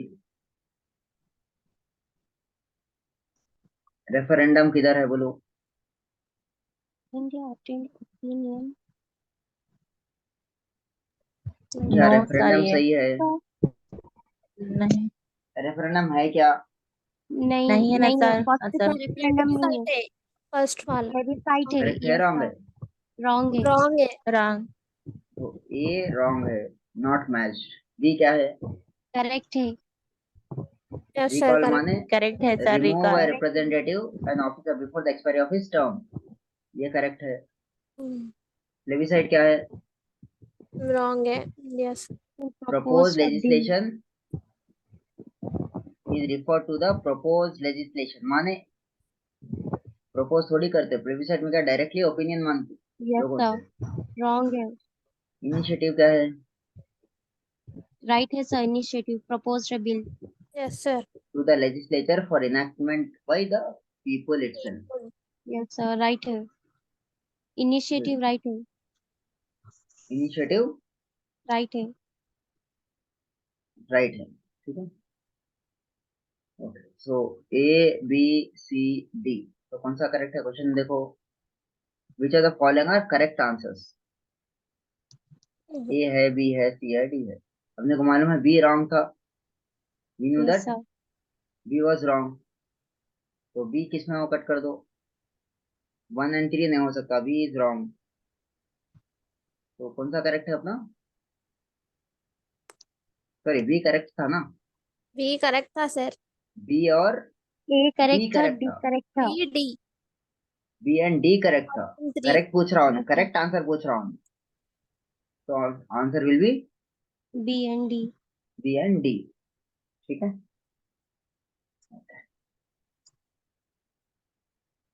answer will be and D. 20th question करें।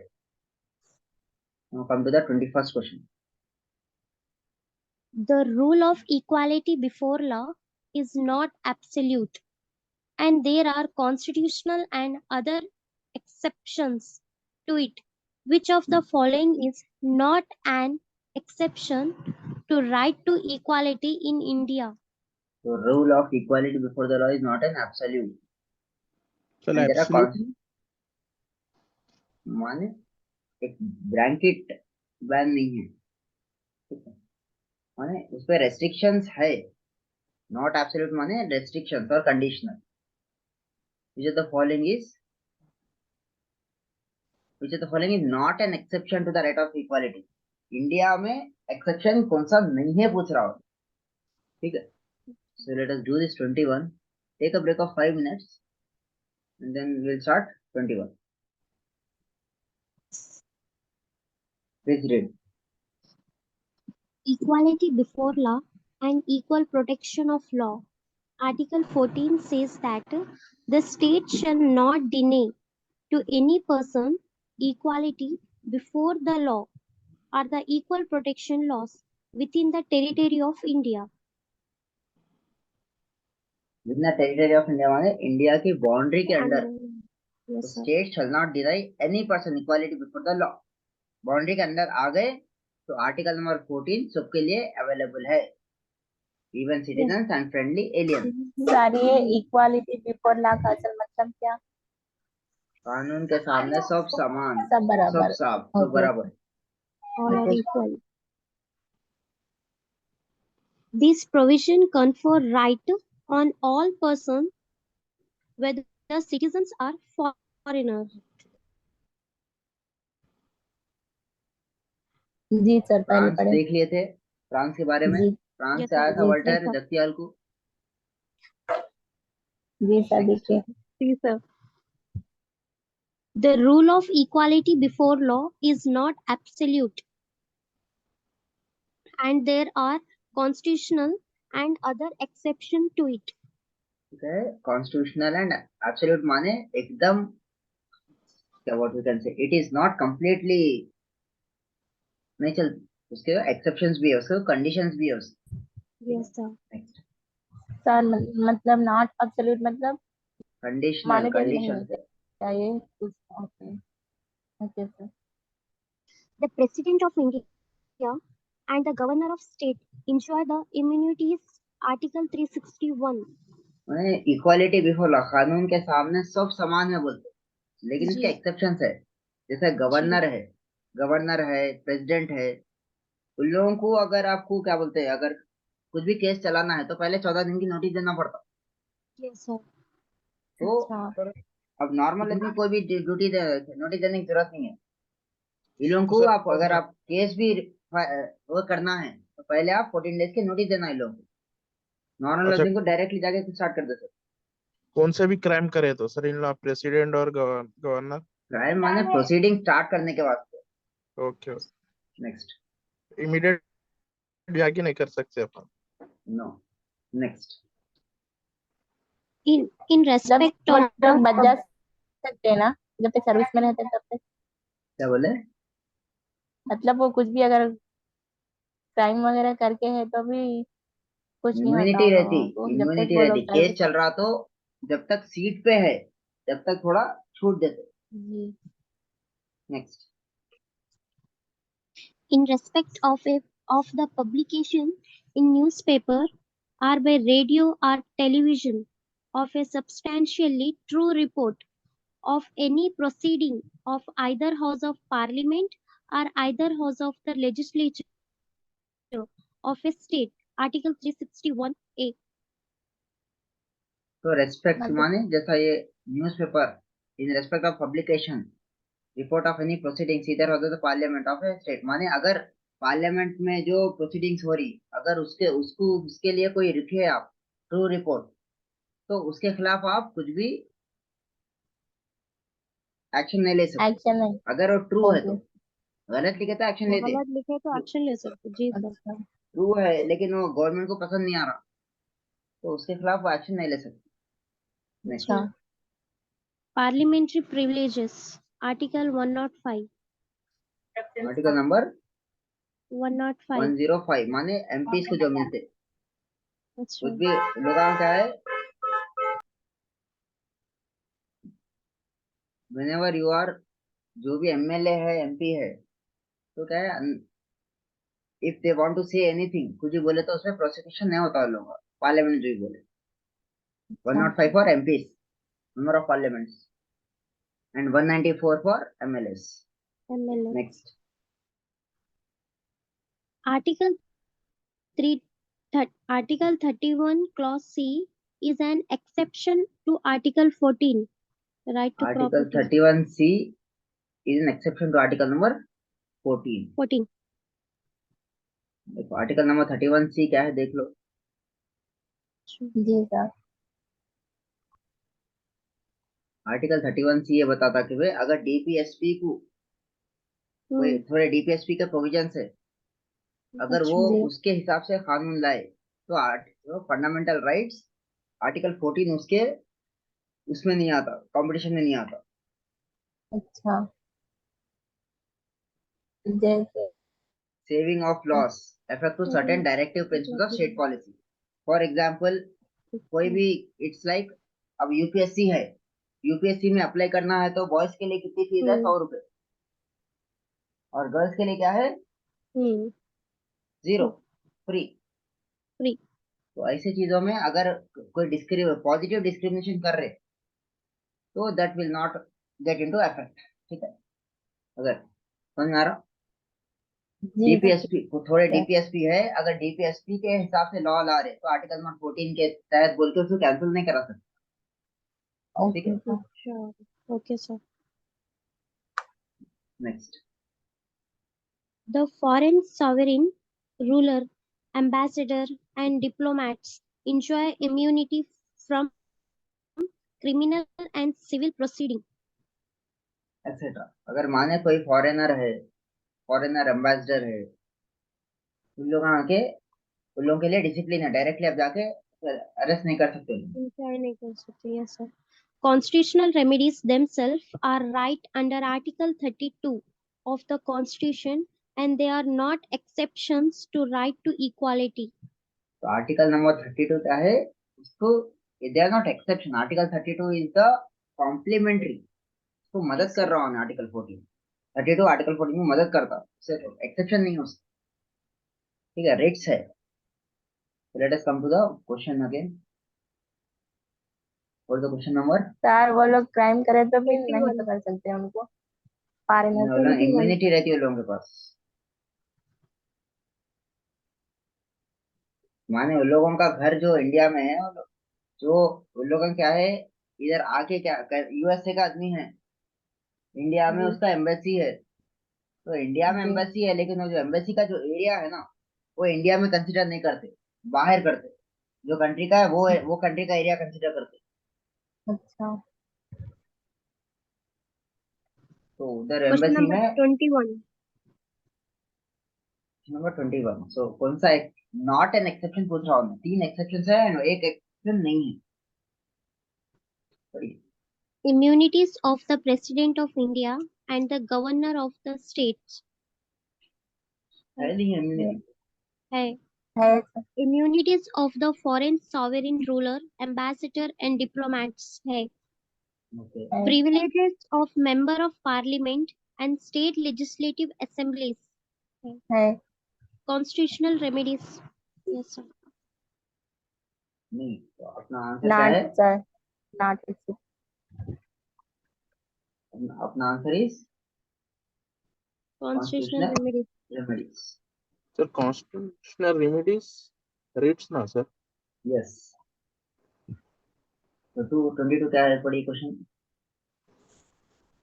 The fundamental right guaranteed under Article 21 is one of the most evolved right over the time since the enactment of the Constitution. Which of the following are covered under this fundamental right through various court judgments? Previous court judgment. तो क्या है? And article 21 क्या है? Right to life and personal liberty है। Liberty. तो court क्या है Yes, इसमें ऐड करते क्या क्या क्या, तो कौन से एडिशंस हुए उसमें कोर्ट के जजमेंट के हिसाब से? right to privacy, right to privacy और mm, right to shelter, mm, let us read the right to करके ये देखिए।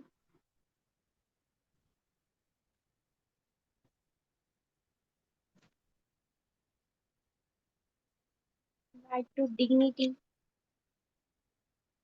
right to live with dignity, livelihood, 22. proper health, protection of life and personal liberty. Article 21 declared that no person shall be deprived of his life or personal liberty except according to procedure established by law. के बाद The scope of this right is getting broader as affirmed by various court judgment explicitly explicitly. क्या क्या It judgements हुए? includes right to life with human dignity, right to decent environment, right to livelihood, right to privacy, right to shelter, right to health, right to free legal aid, right against solitary confinement, right to speedy trial, right against handcuffing, right against inhuman treatment, etc. Right against solitary confinement. Right against Confinement. Confinement माने अकेला नहीं रख सकते आप. Jail में डाले तो आपको अकेले नहीं रख सकते. सॉलिटरी कंफाइनमेंट माने पूरे चार दीवारी क्यों? में बंद करके रखते आप. लोगों के साथ ही रहते. जेल में भी जाते तो लोगों के साथ ही रखते. अच्छा अलग अच्छा। अलग जेल नहीं बनाते आपके वास्ते. पागल हो हाँ जाता आदमी. सर डिप्राइव अच्छा। डिप्राइव माने महरूम कर देना. महरूम करना। तो ये पूरे आर्टिकल 21 में कोर्ट जजमेंट्स में आए. तो अपना क्वेश्चन क्या था? कौन से आर्टिकल नंबर 14 से है या नहीं कोर्ट है? जजमेंट है। कोर्ट जजमेंट कौन से है? राइट टू शेल्टर है, right to right to shelter speedy है. ट्रायल भी है, राइट अगेंस्ट हैंडकफिंग है, right right to to health health है, राइट टू इंफॉर्मेशन नहीं है. नहीं है। नहीं है ना? राइट टू इंफॉर्मेशन है नहीं है? नहीं है नहीं नहीं है. है, वहां तो नहीं था अभी। मगर है ना सर असल। 2005 में लीगल राइट बन गया ना वो। इंफॉर्मेशन लीगल राइट बन गया. यस। जी तो राइट टू नहीं है शेल्टर मतलब। है. स्पीडी है ट्रायल है. सारी है। मेरी ट्रायल मतलब।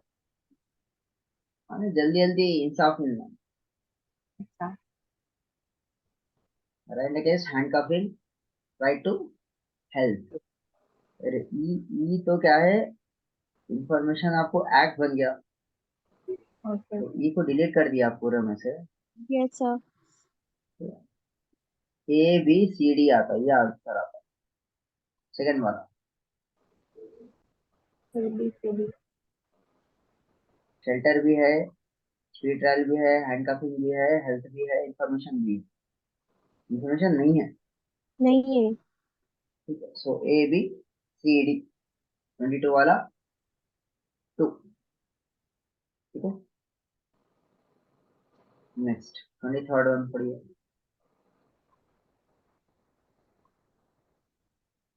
Match the following right with their respective article in the Constitution.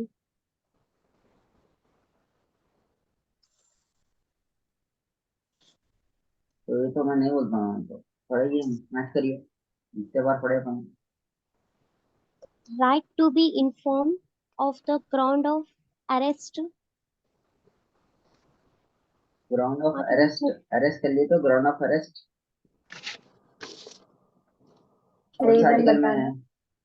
कहीं को अरेस्ट कर बोल 22। के बताना. कौन से आर्टिकल से बताना? 22 में से 22 में है. 2। A2 A6 A6. Trafficking of human being. Article खाली 22, A6. पूरे ऑप्शन में 23. सिर्फ, पूरे ऑप्शन में देखे तो सिर्फ एक ही A6 है बस. अपना आंसर मिल गया इसमें. अच्छा। B, A6. सर आर्टिकल 21 अलग है ना sir, liberty, right to life and liberty, personal liberty. हाँ, करेक्ट आंसर ह्यूमन पूछ रहा हूँ। ट्रैफिकिंग का सर वो तो 24 आता शायद, 23 आता, ह्यूमन 23 या ट्रैफिकिंग राइट टू 24 23। है। ग्राउंड्स ऑफ अरेस्ट आर्टिकल 22 है। 23 सर, ये वाला तो सेकंड वाला बी का बी का 23। 23 है। 23 है, manage religious freedom affairs, manage religion,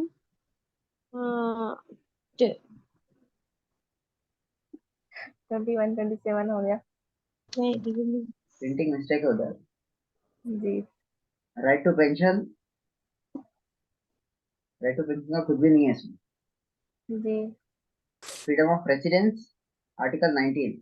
19, E2 तो कुछ इसमें E2 A6 B1 human trafficking 23। 23, जी, C5 चाइल्ड लेबर का 24 था। 21 नहीं दिया हुआ। C5 D3 article 20। इसमें कोई करेक्ट ही है ना, और क्या है? जी A6 सर, आप A6 B human beings one B1 one match करना है ना अपने को। yes, जी sir, C5 freedom of manage religion, हाँ 26। 26 yes sir, 26, D3 right to pensions. Pension, अच्छा सर पेंशन इसमें आता, पेंशन 21 में आता। Right to life and religious, अभी राइट टू चल लाइफ रहे। एंड पर्सनल लिबर्टी है ना। अच्छा, फ्रीडम ऑफ प्रेसिडेंस 19, 19 19 मतलब 2। मतलब 2 बराबर है ना। जी सर yes sir, बराबर। A6 है, खाली अपने को एक मालूम है तो पूरा कर ये दे नहीं सकते मालूम जब। था हमको, आर्टिकल 21 राइट टू पेंशन का। राइट टू लाइफ है ना, हम्म, क्या रिटायरमेंट होगा मैं हाँ, जीना छोड़े था। सर ये फ्रीडम रेसिडेंस बोले तो इसकी पेंशन बोल रहे ना सर, क्या बोले? ई का फ्रीडम फ्रीडम आप कहीं भी जाके रह सकते हैं आप, according to resident, article yes 19 sir, 19। Article 19 में है ना। हाँ, yes sir, freedom expression expression okay. Hmm, ये नहीं पता था सर, राइट टू पेंशन का ओनली। हमारे को भी नहीं मालूम था। Okay, next,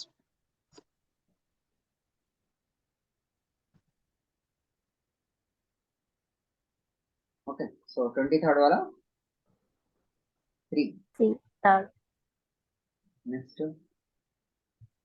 24th। consider the following in relation to martial law and national emergency. Martial law, article 34, 33 या 34, के बाद में देखो, पहले let us see the explanation part. Martial law of जी सर, एंड इमरजेंसी। हमने मार्शल लॉ नहीं पढ़ते अभी तक अपने पास, इंडिया में एक बार भी अप्लाई नहीं हुआ, बट मार्शल लॉ है अपने पास। आर्टिकल नंबर 33 में है मार्शल लॉ। 33, yes sir, 32 तक पढ़ के रुक जाते हैं। yes 33 में sir, मार्शल लॉ दिया हुआ है। तो मार्शल लॉ में क्या होता है 34 बोलो, में वो है पढ़िए। it मार्शल लॉ में affects only fundamental right, martial law affects only fundamental right, fundamental right. National right. Emergency It affects not only fundamental right, but also center-state relation, distribution of revenue, and legislative powers between center and states, and may extend the tenure of the parliament. इसमें क्या है, it affects only fundamental rights. और national emergency में पूरे का पूरा क्या Center है, and state. पूरा Yes, sir. पूरा क्या बोलते हैं, वो हो जाता, यूनिटरी हो जाता, लिस्ट टू लिस्ट थ्री पूरी खत्म हो जाती, पूरे का Yes, पूरा sir. पावर पार्लियामेंट के पास आ जाता। Yes, sir. Next sir martial law असल क्या सर? मिलिट्री Army रूल, वाले, martial law military rule. army, military. It military suspend The Government and Ordinary Law Court. तो क्या है, मार्शल लॉ में government and ordinary law, government को भी हटा देते हैं और ऑर्डिनरी लॉ कोर्ट्स Ordinary. सब सब पूरे जजा में अंदर रह जाते, जजेस को भी अंदर कर देते, प्राइम मिनिस्टर, जजेस सब अंदर, पीएम सब अंदर, खाली अंदर सिर्फ बोले सर, अंदर बोले तो जेल। अंदर हो तो जेल, और क्या है, नजरबंद, अच्छा खाली आर्मी दोनों ऐसा। रूल करती बस। अच्छा Okay. It army con- government बन जाती है, आर्मी कोर्ट बन जाती तो अच्छा सर कुछ क्राइम रहो मत रहो सीधा अंदर। है, सब अंदर। it next, continue the Government and Ordinary Law Court. Emergency क्या है, खाली बस क्या है, गवर्नमेंट पूरा पूरा पूरे का पूरा पार्लियामेंट के अंडर आ जाता, बट Yes, नॉर्मल sir. तो सब चलते रहता।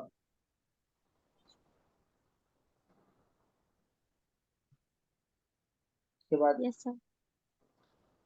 In martial law, it is imposed to restore the breakdown of law and order due to any reason.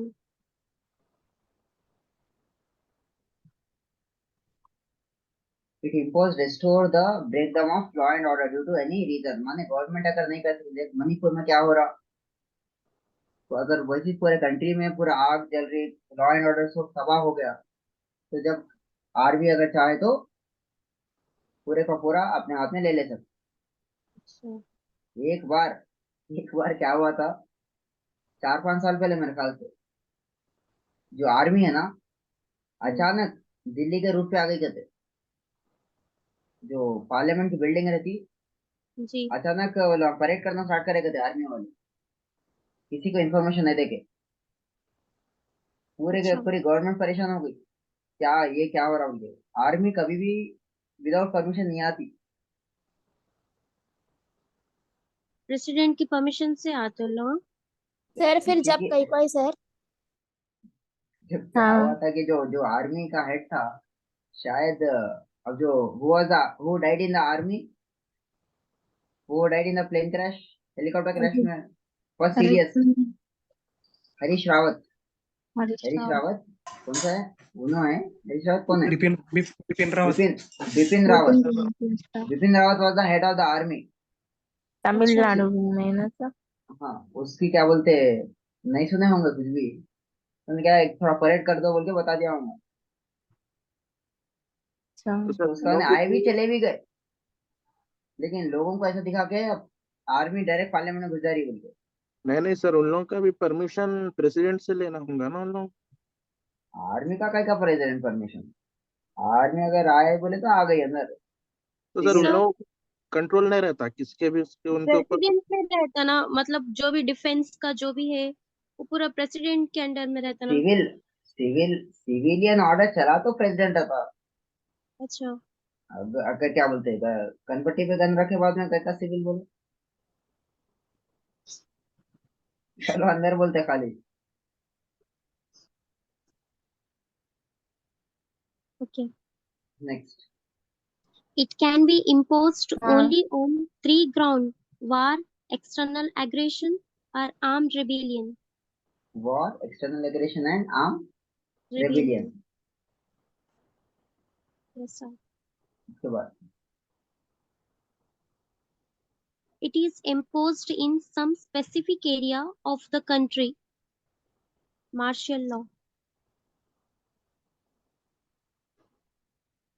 It is important some specific area of the country, martial law जहाँ है, जैसा मणिपुर है, कभी कभार क्या होता, बहुत ज्यादा होगा तो आर्मी पूरा कंट्रोल ले लेती उस एरिया का। Okay. It is next, imposed either in the whole country or in any part of it.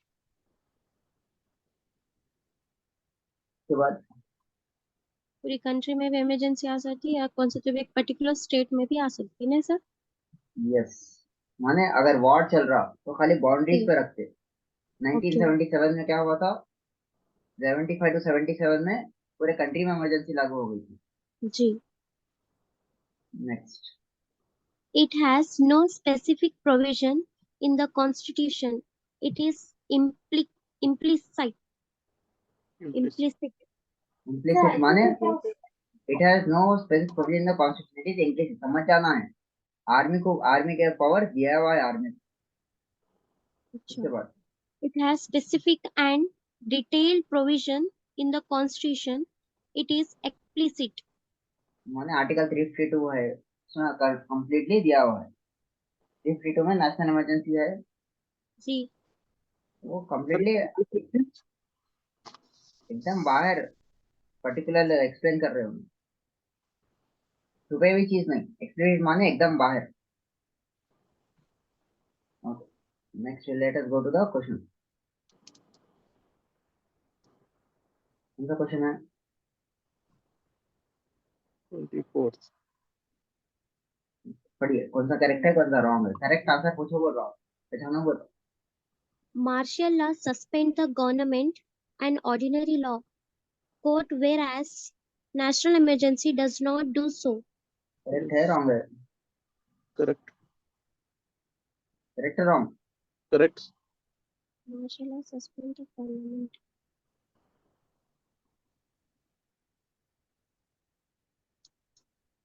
National emergency नहीं कर सकते क्या सर? सस्पेंड ऑर्डिनरी लॉस को कर सकते ना वो भी। आप ही पढ़े ना अभी, मैंने पढ़ा, आप ही पढ़े, मैंने नहीं पढ़ा। करेक्ट है रॉन्ग है? Martial law suspend. Does Sir, not wrong. Do, does not do so बोल रहा है, डजन नहीं कर सकते नहीं बोल रहा है, डजन डू नहीं करते। नेशनल इमरजेंसी में तो चलते रहते। आर्टिकल हाँ नंबर 20 एंड 21 तो चलता है ना नेशनल इमरजेंसी में, जी, चलता, यस सर। तो कोर्ट्स तो चलते ना। हाँ तो आर्टिकल रिट्स जो है आर्टिकल 20 एंड 21 को अप्लाई करने के लिए अप्लाई करते हैं, कोर्ट में जाते हैं। अगर यस। कोर्ट नहीं चले तो मार्शल लॉ में ये कुछ भी नहीं है। आर्टिकल 20 21 पूरा खत्म, कॉन्स्टिट्यूशन पलटा के रख देते लोग। अच्छा, करेक्ट है statement A. Okay. Unlike the national emergency, martial law has no specific provision in the constitution.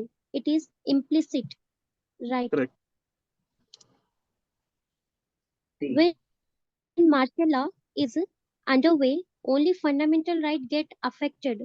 But in national emergency, affected not only fundamental right but also center-state relation. ये भी right है sir.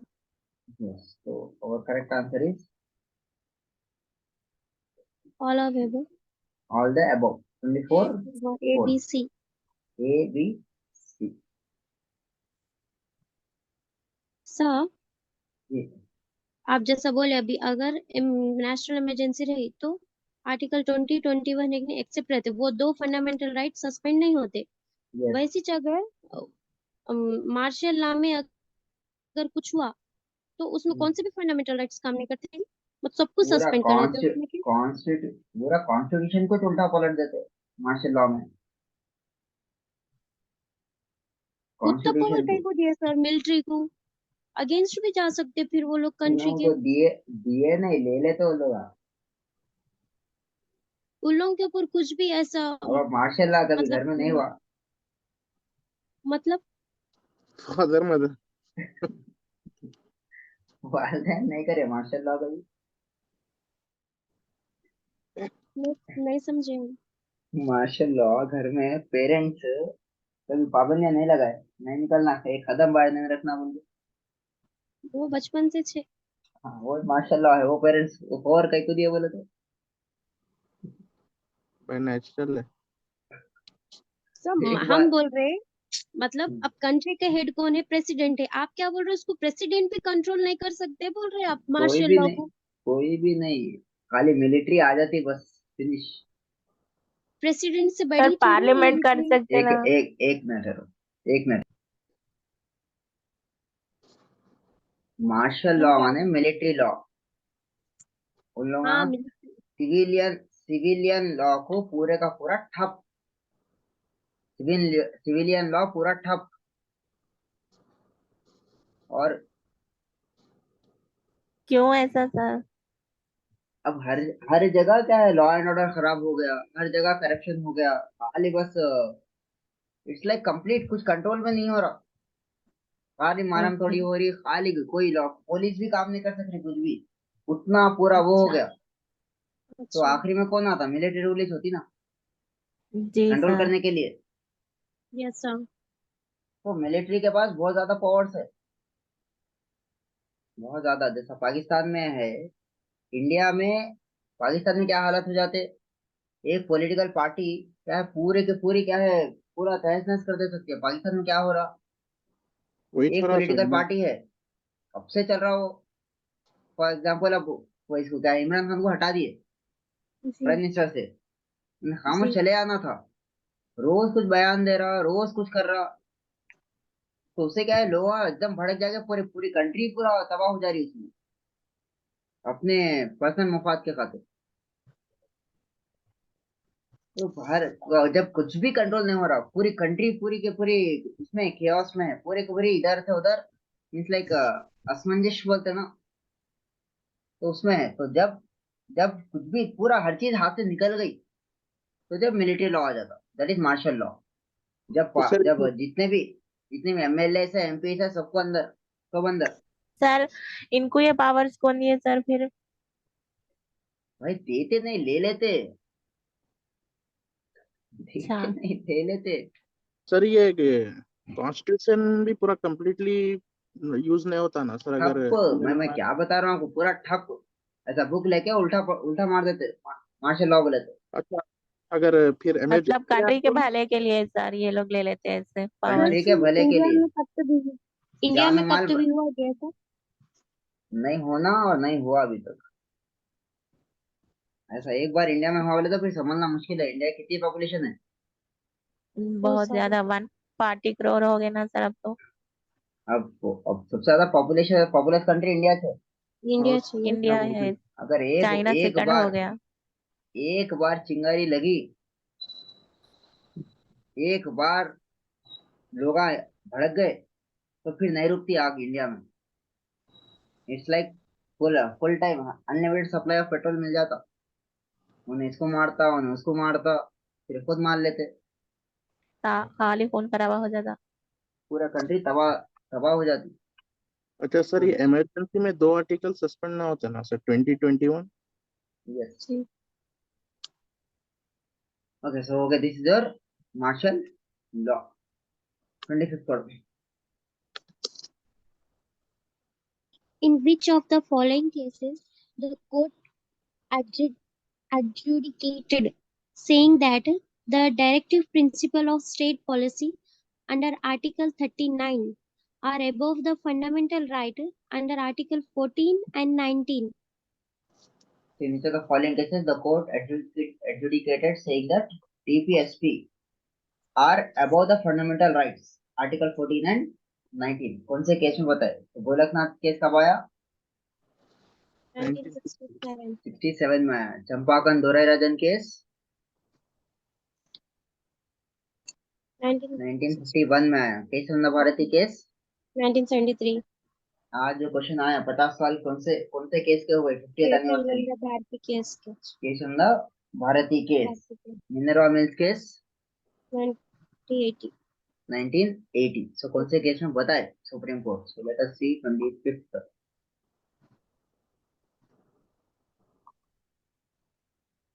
पढ़िए। Conflict between fundamental right and directive principles.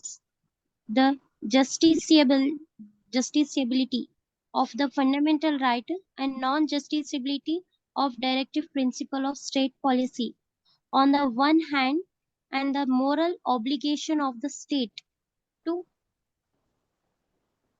implement directive principle of state policy, Article 37, on the other hand, have led to be a conflict between the two since the commencement of the Constitution. What is the commencement date of the Constitution? 26 जनवरी 26 जनवरी 1950. 1950। जैसा जब से लागू हुआ, जब से ये लड़ाई चल रही थी जारी। Yes, sir. ठीक है, नेक्स्ट। Achha. In the मतलब क्या? माने फंडामेंटल राइट्स इंडिविजुअल लिबर्टी है। डीपीएसपी गवर्नमेंट के लिए पॉजिटिव है, फंडामेंटल राइट्स गवर्नमेंट के लिए नेगेटिव है। नेगेटिव है। तो फंडामेंटल राइट्स के अगेंस्ट जाके डीपीएसपी करेंगे बोलते लोग, लेकिन सुप्रीम कोर्ट ये बताता कि नहीं, fundamental rights are greater than DPSP. लेकिन एक केस में ये बता दिया कि अगर एक केस में अगर आर्टिकल 39 के केस में हो गया तो फंडामेंटल राइट्स भी काम नहीं आते। वो कौन सा केस था? चंपाकन दुरायरजन केस में क्या हुआ? In the Champakam Dorai-Rajan case 1951, the Supreme Court ruled that in case of any conflict between fundamental right and the directive principle, the former would prevail. So, in case of 1951, Supreme Court ruled that in case of conflicting fundamental rights and directive principles, माने former माने fundamental right, directive principles माने later, ठीक है? Prevail means माने fundamental rights की जीत होती, directive principles हार जाते। सर पहले से भी वही है ना, फंडामेंटल राइट्स ही आगे है ना उसके सुप्रीम कोर्ट डीपीएसपी बताना ना, पहले से तो है, लेकिन सुप्रीम कोर्ट बताए तो और हो जाता हो। Next, in the Golaknath case 1967, the court held that the fundamental right cannot be amended for the implementation of the directive principles. तो गोलकनाथ में क्या बताया कि डायरेक्टिव प्रिंसिपल्स इम्प्लीमेंट करने के वास्ते फंडामेंटल राइट्स को टच नहीं कर सकते, गोलकनाथ केस में बताया। Next, In Minerva Mill case 1980, the court adjudicated saying that the directive principle of state policy under Article 39 are above the fundamental right Article 14 and 19. तो आर्टिकल 39 क्या है वो देख लो पहले। जी सर वही पूछ रहे हैं। आर्टिकल 39 में बताया कि अगर certain principles of policy to be followed by the state, अगर सिटीजन्स के लिए मेन इक्वालिटी के लिए, लाइवलीहुड के लिए, रोजगार के लिए कुछ काम कर रहे, तो आर्टिकल 14 एंड 19 एप्लीकेबल नहीं रहते।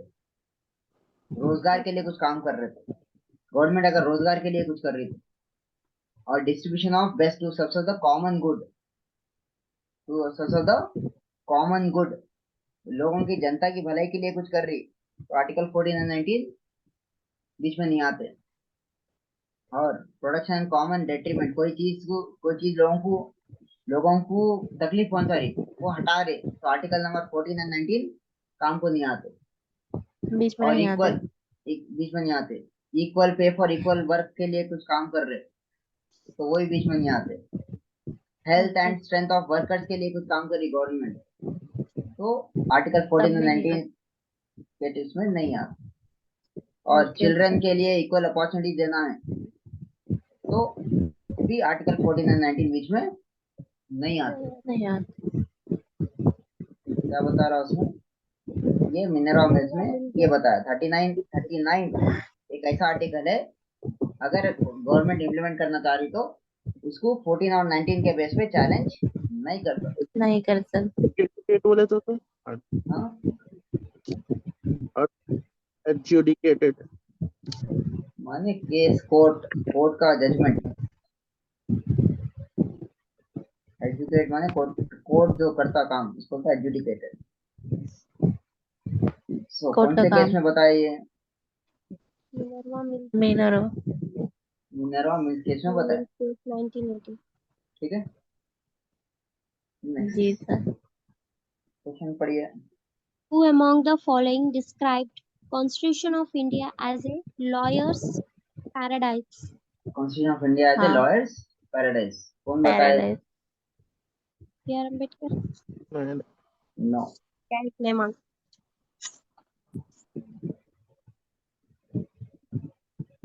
सर वो केस में क्या हुआ था असल मिनरवा के?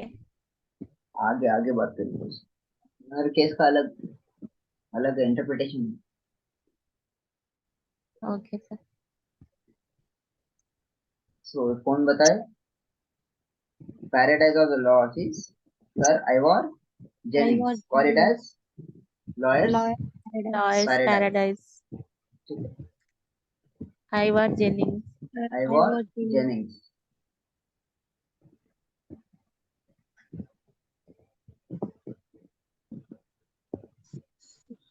B. C. C. Our generation. C is in the word. Yes, sir. 26. C. ठीक है. Yes, sir. कॉन्स्टिट्यूशन को ही ऐसा बोलिए सर ये. हाँ, लॉर्ड्स पैराडाइज. कॉन्स्टिट्यूशन क्या बुक पढ़ सकते हैं आसानी से. नहीं सर. जी सर. नॉर्मली लॉयर रहते हो मैं लैंग्वेज पढ़ता. अब मैं पढ़ना कॉन्स्टिट्यूशन जी. अलग है, आप पढ़ना अलग है. Yes, sir. जी सर. ऑफ की जगह मुझे तो फॉर आ ज्यादा गया वर्ड समझ नहीं आते. तो क्या है, लॉयर्स बनना इस वास्ते. ओके. इस वास्ते एलएलबी करना मुझे बता रहा हूँ. हर बुक पढ़ सकते सर. चला सर.